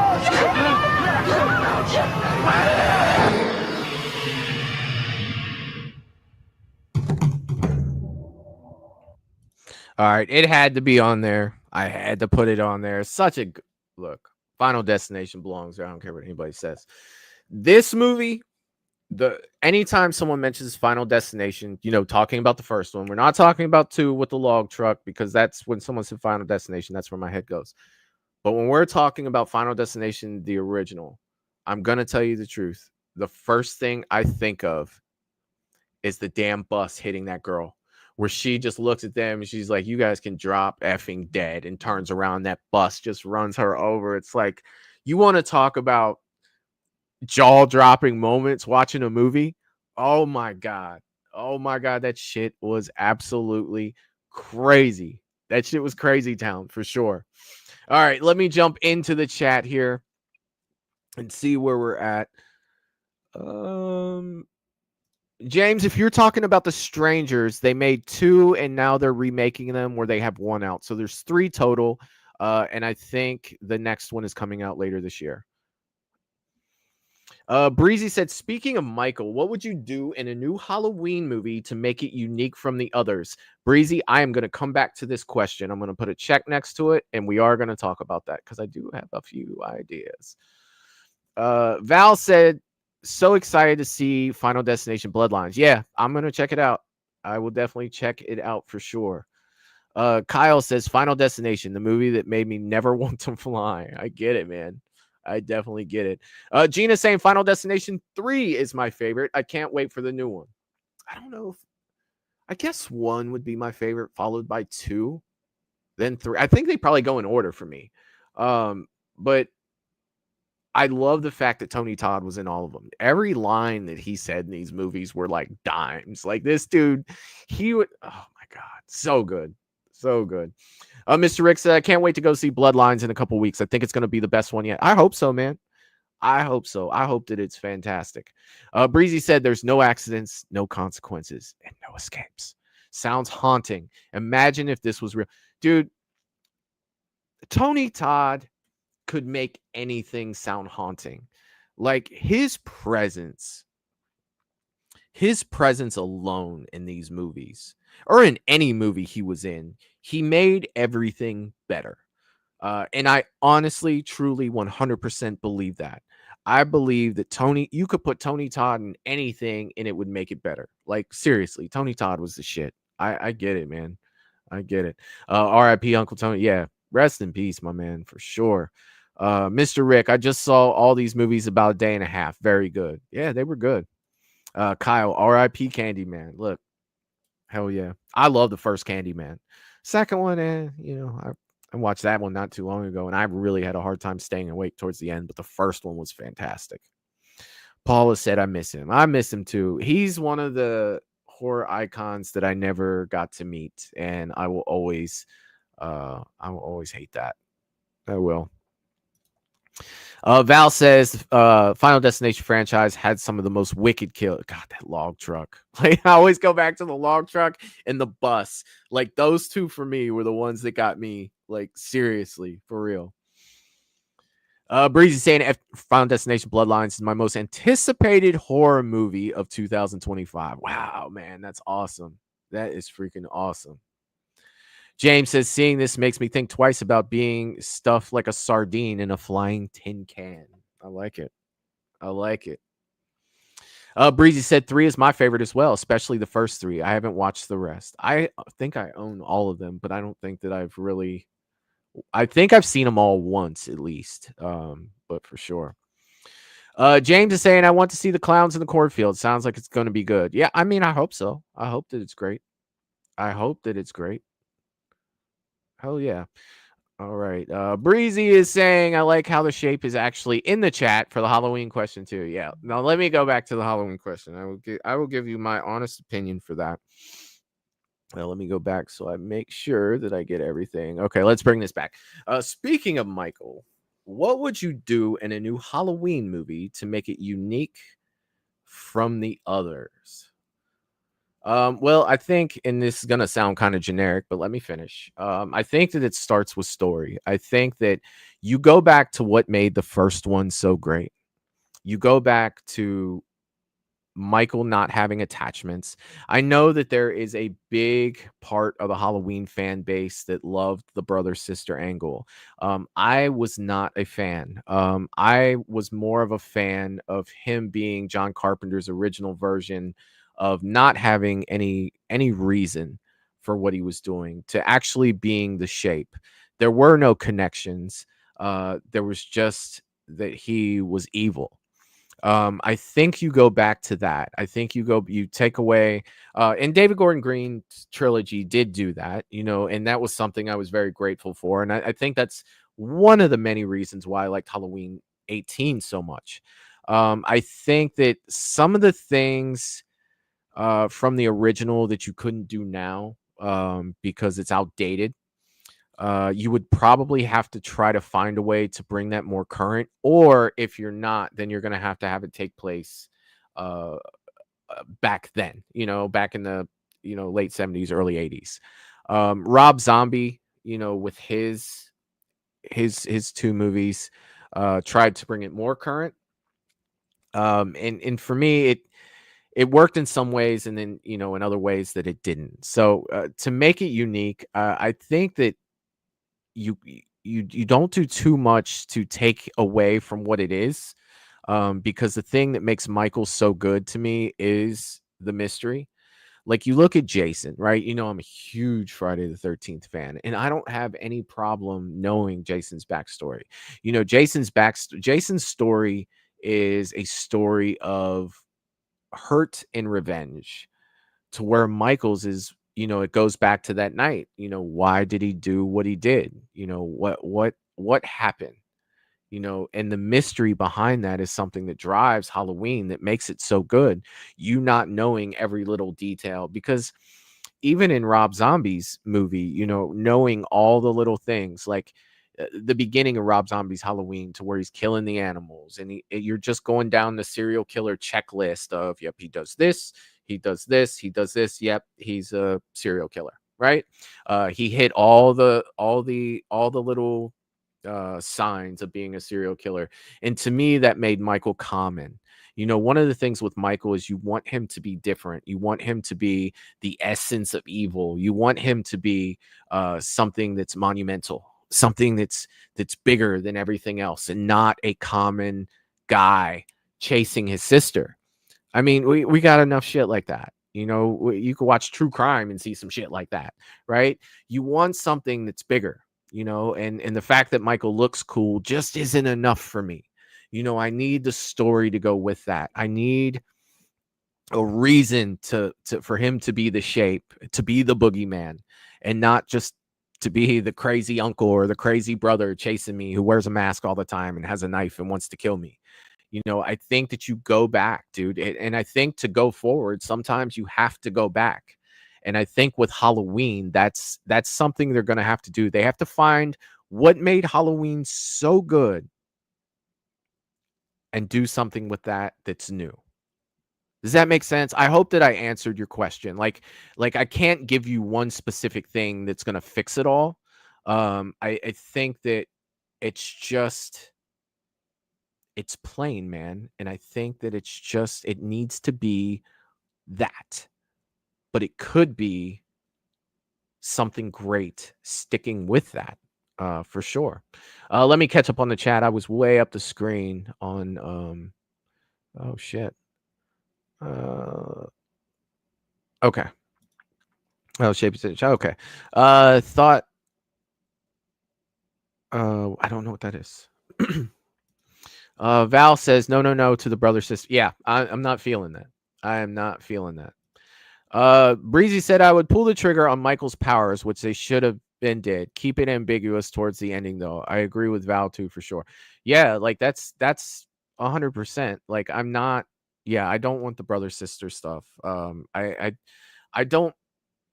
When we talk about powers too, like I'm even, limited on that. Like, sure, he can show up places, like stuff like that. Like, how did he get there? Like, there are just some things that you don't want to see, and things that you don't want to know. And I think that the biggest thing with Michael is the mystery. Like, it's huge for me. Like, it's huge. And when you're explaining every little detail, and then you end your movie with him talking, you lost my mind, or crying, or something like that. It's just like, what are we doing here? Breezy said, keep it ambiguous until towards the ending. I just don't think you ever explain anything, man. I don't. James said, one dead sister, no one else, just a shape, the cold-blooded killer. Yeah, man. Yeah. Mr. Rick said, I agree. I don't like the brother-sister storyline or the supernatural. It made it more scary that he's a human. Well, dude, and here's the thing with that, too. I don't think that he has to be human either. And John Carpenter did a great job with Michael Myers and towing that line and making you guess, right? Is he supernatural? Is he not supernatural? And then you don't answer it.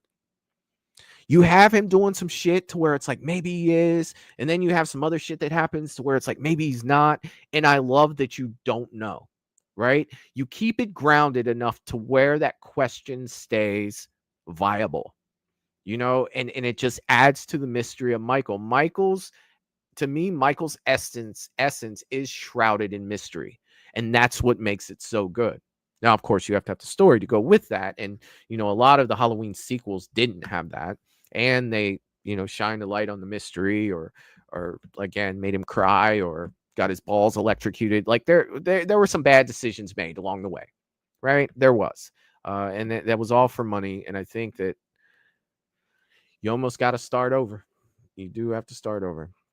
Breezy said even John Carpenter didn't like the brother-sister script. He was cooked when he made it. Yeah, well, like, I get it.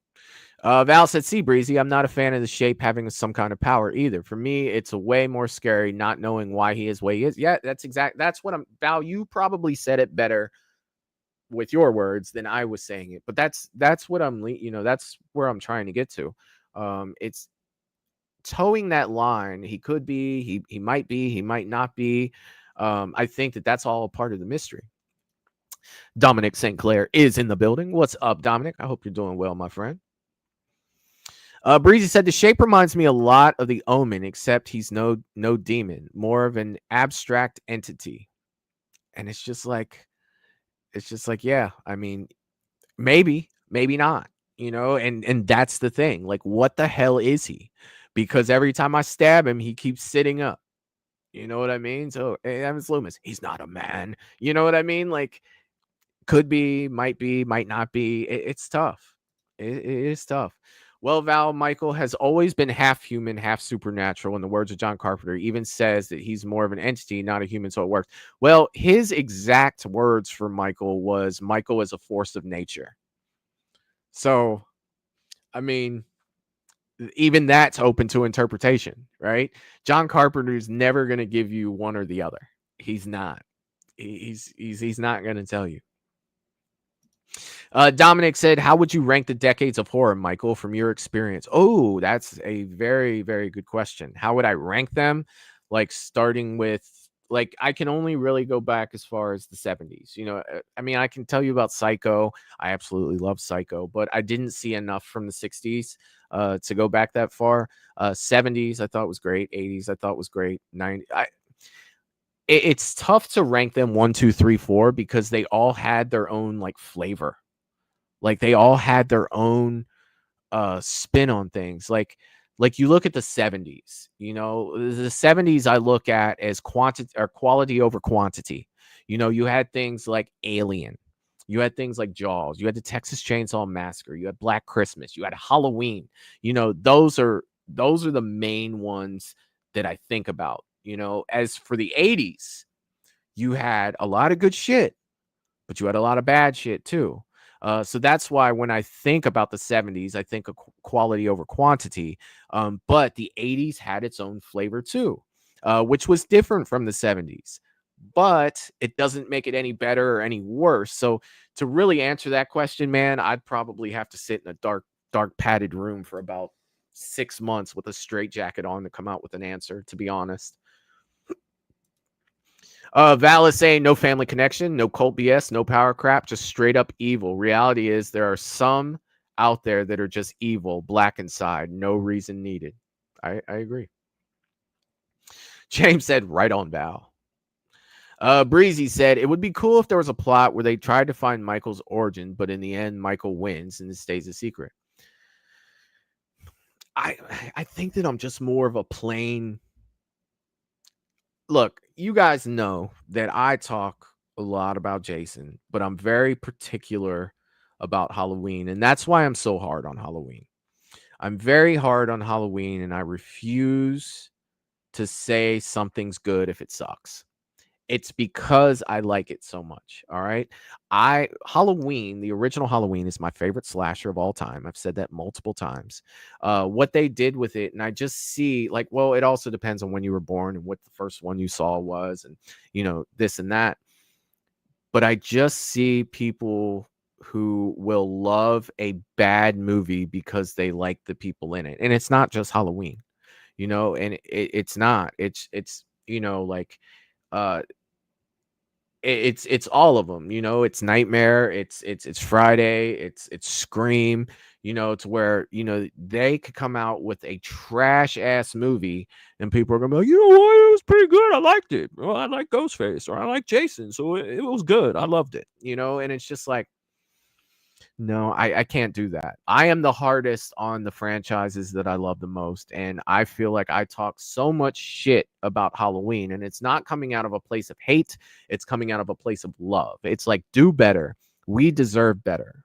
And that's what I want. Like this Halloween, which we haven't heard anything about in forever. It makes me wonder if it's going to happen or not. This Halloween series that comes out, or even Camp Crystal Lake, when that comes out, you think I'm not going to be looking at it with, like, I'm nervous about Crystal Lake. Okay. I'm very nervous. Jason, that's my guy, man. It's like, it's one thing to love it when there's nothing coming out and you kind of just sit there with what you have, and then something new is coming out. It's just like, man, I want this to be good. Please don't mess this up. Like that's the fear that I have with Crystal Lake.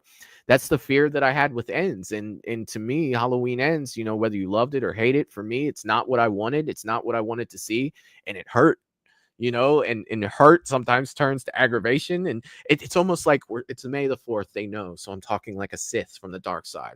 Pain leads to suffering, and suffering leads to, you know what I mean? Because that's what that does for me, man. It puts me in that mood of things that I love, and they don't turn out to be, what I wanted, which is kind of selfish. I will say in that, but it doesn't mean I have to like something that I don't like. And yeah. Like, sorry, kind of went on a little tangent there. James is saying talking about Halloween makes me want to put my mask on. We'll do it, dude. It's your house. It's your world. We're just living in it. Breezy said, John Carpenter has once said Michael was never human, an abstract force. I can drop the link. Dude, a force. Yeah, that's one thing. He said, force, he's a force of nature. He is. It's open for interpretation and what he is. To never be explained, for sure. But honestly, half of half is the best version of Michael. It's the I don't know. Like, could be, couldn't be. For me, it is for sure. But dude, yeah, like, again, what I always say here, man, you like what you like, dude. If you want Michael to fucking put a cape on and fucking fly, dude, I hope that it happens. You know what I mean? And I'm not saying that. I'm saying for anyone, that wants something different than anyone else, dude, you like what you like, and that's perfectly fine. Let's see. Once the show is over, I'm going to watch a bunch of Halloween movies. Oh, a bunch. Which one are you going to start with, James? I want to know. Dominic said Jason is a different story. We know who Jason is and we know where he is. Michael is very mysterious and hard to explain. I agree. I do. Let's see. Breezy is saying Halloween is my favorite franchise as well, dude. And that's the thing, man. It's what you got your favorites, you want to look at it like, please. Val is saying the character deserves better. The shape is iconic. The shape is iconic. It is. Notice I said it. I didn't say he. The shape is iconic. James says Halloween all the way. You know, here's another thing too. It's like a lot of people don't realize. Like, I'm a huge Jason fan. You know, I'm a huge Michael fan too. Guess what, guys? You can like both. It's okay. It is okay. Melissa says, I'm not, because I refuse to watch it or the Halloween series. I mean, I think you're just missing out. I mean, what if it's good? If it sucks, then yeah. But I mean, if it's good, if it's something that you look forward to watching every week, I'm gonna check it out. If it sucks, I won't watch any more of it. But I mean, there are shows that have done it. You look at Bates Motel, that was good. What's the other one with Hannibal Lecter? I loved it. I'm tired and my brain's freaking fried. Oh, come on. The one with Hannibal Lecter, they did the series out of it. Someone in the chat has to help me out. Hannibal. Thank you, Michael. Hannibal. I think they did a great job with Hannibal. They did a great job with Hannibal, Bates Motel. You look at Chucky wasn't bad for a season or two. So I mean, it's I know a lot of people like the Scream series. So yeah. Let's see. Val is saying, have you seen the list of remakes that are supposed to come out? I would definitely have to look. I don't know if I have or not. I mean, I may look at it and be like, oh yeah, I knew about this, but yeah. No, I definitely want to look at that. James says Jason rocks too. I think Jason rocks. I think freaking Freddy rocks. I mean, Chucky rocks. I like a lot of them, man. I do. Dominic says the Jason franchise is my favorite. You know all well that Jason Goes to Hell is my favorite. Shows how much I love the franchise, even when everyone else doesn't like a particular film that I love. Dude, and that is the main thing that I try to communicate on this channel, dude. Whether you are a fan of any horror whatsoever, even if you're not, like, you're welcome here. Like, everybody, I want everybody to feel comfortable here, you know, sharing what their favorite movies is. Dominic, you have always stuck by your guns with Jason Goes to Hell. And there are very few people that do agree with you, but yet you still are like, nope, Jason Goes to Hell is my fucking jam. And I respect the shit out of you for that, dude, because you are an example of what I want everyone to feel like when they come here, dude. And thanks for that, man. Thanks for being you, brother. Seriously. Mr. Rick says next month is the only Friday the 13th we have, so I'm going to spin the reel, and that's the movie. Oh, spin a wheel, and then that's the movie I'm watching. Last time it was part 1. Hell yeah, dude. Hell yeah. This Friday the 13th, I will be in Indianapolis, Indiana. I will be at Days of the Dead. I'm going to try to do some Movies and Beyond stuff there. I am going to try. I will try. If I can go live on my tablet, I'll do it. So if I turn on like all your Movies and Beyond shit when I'm there, because there will probably be no thumbnail, there will probably be no nothing. I will probably just hit a live button and be walking around like an asshole. Literally. If I can make it happen, I will try. If not, you guys will definitely get a video from it, for sure. Breezy saying Mike, Jason, and Freddy used to be my favorite. The big 3 in that order, by the way. Now it's Mike, Freddy, Tall Man, and Jason. Dude, I love the fact that there's another Phantasm fan here, brother. I think the Tall Man is the shit. I absolutely love it. You see this right here, sir? My Phantasm box set. It's all right here, brother. It is all right here. I am a huge fan of Phantasm. Now, I don't like all the Phantasm movies. I will be honest about that. But 1 and 2, totally. And a lot of people don't know. But, you know, there was a lot of inspiration for the show Supernatural. And that came from Phantasm. That came from Phantasm. Let's see. Breezy saying when the Chucky season came out, it was so hype. Yeah, dude, there were a lot of people watching Chucky when that came out, myself included. I watched the first season. It took me a while, and then I watched the second one. I started to trail off in the third one. I think I stopped watching about them. James wasn't a fan of the Chucky series. I get it, man. I think it started off great, and it kind of just flattened for me. It just flattened out. It wasn't the best. Russell Dorsey is in the chat saying, "What's up, everyone? Let's smash that like button if you haven't already. They need to bring Monarch Legacy of Monsters season 2 out now. It's driving me nuts, dude. I have tried so much to just put that out of my brain until it happens. I know it's somewhat close from the last article I read like a month ago. But yeah, I'm looking forward to that too, man. I love me some Godzilla, bro. All about it." Kyle says horror is so subjective, and that's the beauty of the genre, dude. 100%, man. 100%. Like the reasons I watch Halloween and love Halloween may not be the same reasons that you watch Halloween and love Halloween. And I mean, that's something that I've learned on this channel, doing this with you guys and talking to tons of different fans about why they like this and why they like that. And that's been my pleasure of learning what I know, about horror fans and what they like and what they don't like. You can take two of the biggest Halloween fans in the world, and they have two totally different reasons for why they like Halloween, and both of them are cool. Both of them are totally cool. Let's see. Breezy said, "My favorite movie ever is probably The Exorcist." Phew. Yeesh. Yeah. Dude, The Exorcist is probably one of the best horror movies ever made. I, on the other hand, say that it's one of the best horror movies ever made.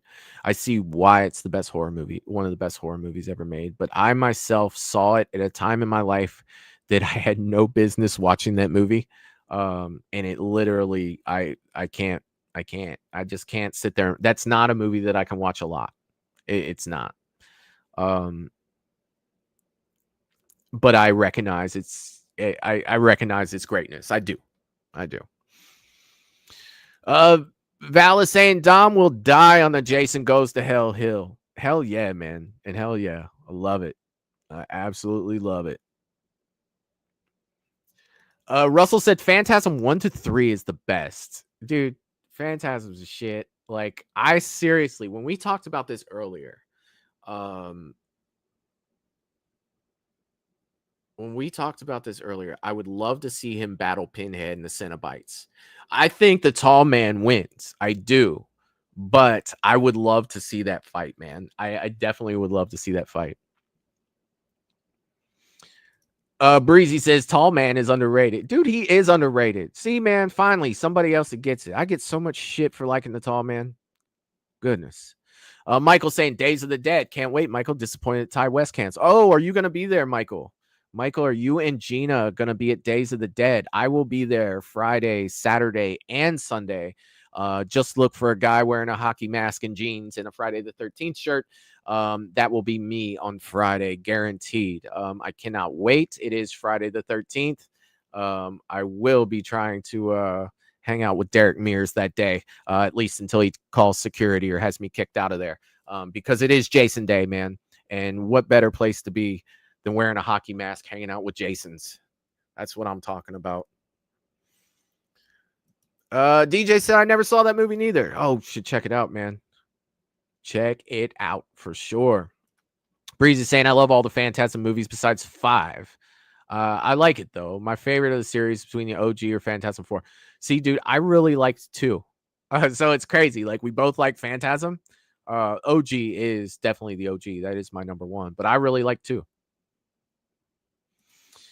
Dominic is saying, Michael, we need more found footage Godzilla films like Cloverfield. Interesting. I'm going to tell you guys something. I saw this fan-made Godzilla film, and it was fantastic. It was like 3 minutes long or something like that, and all it was this guy talking to his, I'm assuming, a medical personnel. It's been a while since I've seen it. I'll have to find it. And he was by a lighthouse, and Godzilla just walked by, and the radiation from Godzilla was like melting shit, and it like fucked him up. And he was talking about how he got infected with, I think it like gave him cancer or something along those lines. And it was so simple. It was such a simple film, but I absolutely loved it. And that reminds me of something that was somewhat found footage, because it was like he was filming Godzilla walking by with a camera. Like it was crazy. But yeah, I get it, man, for sure. Melissa says, my mom is obsessed with Godzilla and King Kong. What? I'm obsessed with Godzilla. Like here's the thing. Like I have a big ass TV with a big ass speaker hooked to it. And when I watch a Godzilla movie, it's like neighbors are going to want to call the cops, because like that shit is loud. Like that's the only way you could watch Godzilla movies. And I am so amped up for whatever they have next. Not a huge fan of what they've done lately with Godzilla X Kong, but Godzilla King of the Monsters is one of my favorites. One of my favorite Godzilla movies. And I will say, of all time, it is up there. I love that. I love Godzilla 1985. I love the original King Kong versus Godzilla. There's a lot of shit out there I like. I'm a big fan as well. And Jaws. Hell yeah. Jaws is the shit. First Jaws is fucking the shit. Definitely. Brain Scan. All right. Hell yeah, man. Like the movie? Is there a movie called Brain Scan? All right. Melissa saying, so I got her to watch the Meg 2 yesterday. The Megalodon. Yes. I think I like the first one better. But still, none of them compare to Jaws. I mean, Jason Statham's cool and all, but, Mr. Rick said, I really enjoy the Phantasm movie. I haven't seen the fourth one yet, and I'm hearing there is a remake coming. That is scary, Mr. Rick. I'm going to tell you, back to the fear thing, because what was his name? Angus Grimm, who played the tall man. He's the tall man to me. And if you want to replace him, that's making me nervous. My palms are sweating, my friend. My palms are sweating. You want to replace him? I mean, he has since passed, RIP. But damn, man. But what could they do? They could make it be something like fucking awesome. Russell said, is that in the comics, Phantasm vs. Hellraiser? I don't know, but if it is, I'd like you to point me in the direction of where that is, because I would like to read it for sure. Russell is saying they really should leave Phantasm alone. No remake needed. It makes me nervous. Breezy says, back to earlier, being more specific, I'd keep that ambiguous vibe to Mike where you don't know if he's human or supernatural, but pull the trigger at the end, revealing he's both. But like JC said, of course, I wouldn't even reveal. I would have no reveal. Like, just my opinion, I would have no reveal whatsoever. I think leave it open to interpretation. And I think that's the scariest thing that you could possibly do, is leave it open. Let your mind make that decision. Don't give them a solid answer. Let the fan or the person watching decide what they want it to be, and let them live with that. Like, the original. Let me just say this. The ending to the original Halloween, where he shoots Michael. I shot him 6 times. He falls off the house there, and he's laying there, and he looks out, and Michael's gone. And the movie ends. That's the symbolism that, evil's still out there. Evil doesn't die. It's still out there. And, that was supposed to be the end. There was not supposed to be a Halloween 2. That was supposed to be the end. It's supposed to be the end. And, believing that Michael's still out there, and that, you can't kill the boogeyman. You can't. If Halloween 2018 ended and there was no Halloween kills and there was no Halloween ends, it's kind of along those lines, right? You burn Michael in that house, and if you really pay attention, the camera starts panning around and Michael's nowhere to be found. Now we find out in ends that he was in kills, he was hiding in the closet. But is he dead? Is he alive? Well, we don't know. You could have ended it right there, and I would have been perfectly happy. Michael just standing there burning, and the camera pans around, and he's gone. He's not on the stairs. He's not down there. Just the house is burning. I absolutely love that. Val is throwing out the list. Cujo, The Faculty, Hand That Rocks the Cradle. Oh, damn, they're doing Hand That Rocks the Cradle. The Mummy. Interesting. The Coffee Table, Creature from the Black Lagoon. Interesting. Idle Hands, The Breed, and Audition. Interesting.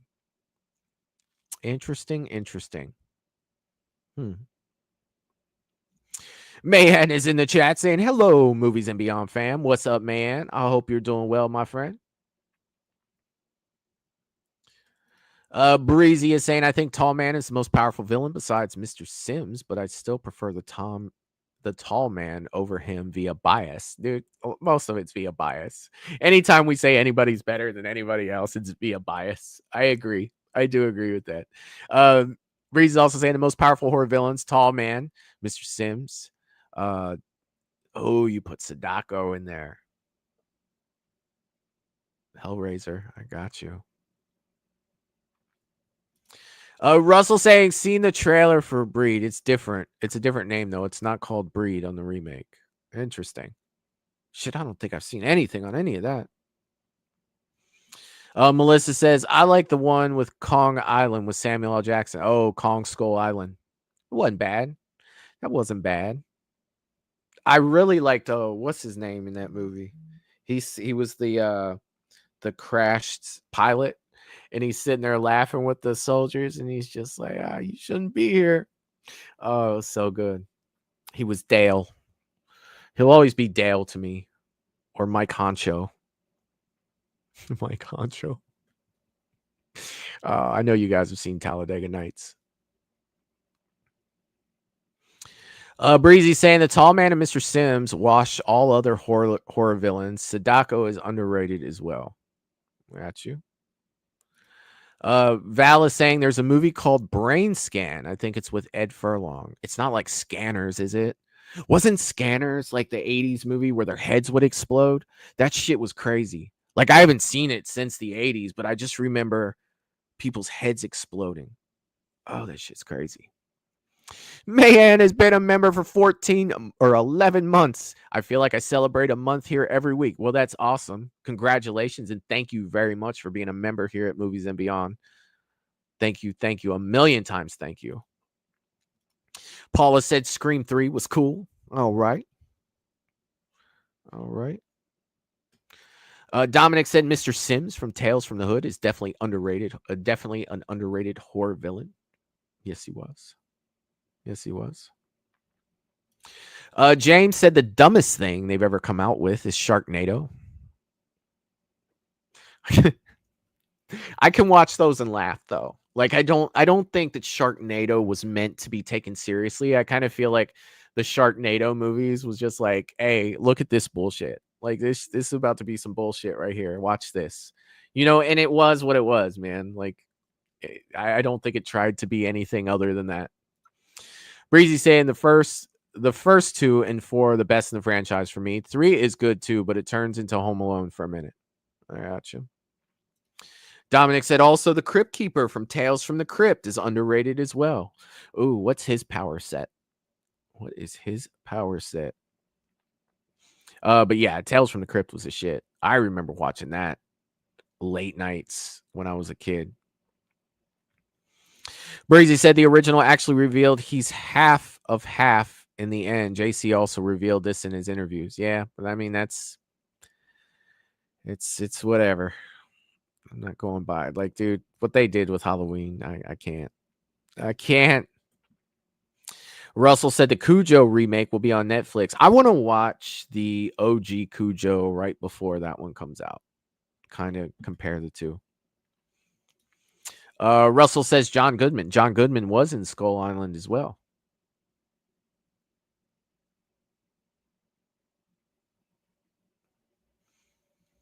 Let's see. Russell is saying Scanners is a fun. I haven't seen Scanners forever. Melissa says Tales from the Crypt, Goosebumps, Are You Afraid of the Dark, Dawson's Creek, Pretty Little Liars, and Vampire Diaries was my favorite TV series. When I was a kid, you could throw in Tales from the Dark Side with that too. I really liked that as well growing up. James said Scanners is cool. Russell says Telekinesis, Michael, with Scanners. I figured it was something along those lines. I do. Dominic is saying, agreeing with Val. Mayan is saying, I need to watch Cujo. Yeah, Cujo was good. I mean, it's been a minute. I've got it right here. Fucking Cujo. The damn movie right here. It's a good one. I haven't seen it in a while though. I need to go back and do a rewatch because I'm old and I forget things. Breezy is saying best horror villain trailers off memory: Freddy vs. Jason, Jason X, Jeepers Creepers, Dead Silence, Monster Man. I got you. James is saying I like Creepshow too. Hell yeah, Creepshow is another one I need to go back. I need to definitely go back and check out. It's been a minute. Cujo is iconic. Michael Ironside was in Scanner. Like I said, it has been a minute. It has been a minute. I have to go back and watch it. Mr. Rick is saying, Michael, have you ever seen Nightmare Cafe with Robert Englund? It only lasts one season. It was pretty good. No, I didn't. I did not. I did not see that one. But I will check it out. If it's worth checking out, I will definitely check it out. Russell said there's also Screamers with Peter Weller. Oh, dude, he'll always be RoboCop to me. Peter Weller. I'm sorry, I can't speak. It's getting late. Peter Weller will always be RoboCop to me. Paula said, I sent you an article on Cujo. I think I saw that. I'll have to go back and check. I will go back and check that out. Breezy said, I haven't watched Creepshow, but it's on my spooky season watch list. Yeah, definitely worth a watch. I mean, it's been a minute since I've seen it, but I've always enjoyed Creepshow. I don't own Creepshow though. Definitely one that's needed for my collection. Creepshow and Creepshow 2 at least, for sure. You guys, I have had a blast tonight, especially a blast, not only with the trailers, but a blast hanging out with you guys in this awesome freaking Sunday night. Like, holy shit. Dominic saying, have you seen the Kane Hodder doc, Michael, titled Hell and Back on Kane Hodder Story? Yes, I have. I did watch that. And there were a lot of things in that. I didn't realize he was in the hospital for as long as he was with those burns, and he almost died from being mistreated there. Like that shit was messed up. But yeah, I did watch that. It was really good. It was a really good watch for sure. But yes, I am going to bounce for tonight. I am tired. We've been going for we'll be approaching 3 hours here soon, and I hadn't planned on being on this long. But I am going to relax for a little bit. I do have to go back to work tomorrow, and don't forget Thursday we are doing Horror Talk and Coffee at 11:30 a.m. We'll talk about some horror news, and then anything you guys want to talk about while we are drinking our coffee or tea or whatever beverage you choose to bring with you at 11:30 in the morning. That is Eastern time. And I can't wait to get to that. And I can't wait to hang out with you guys then. So Mad Matt will be back with me next Sunday. I'm not sure what we will have in store for you guys, but it will be awesome like it always is. But for now, I will see you guys Thursday, which is what I usually say, Thursday being next time. So I will see you guys next time. Peace. Toodaloo, motherfucker. Hey, you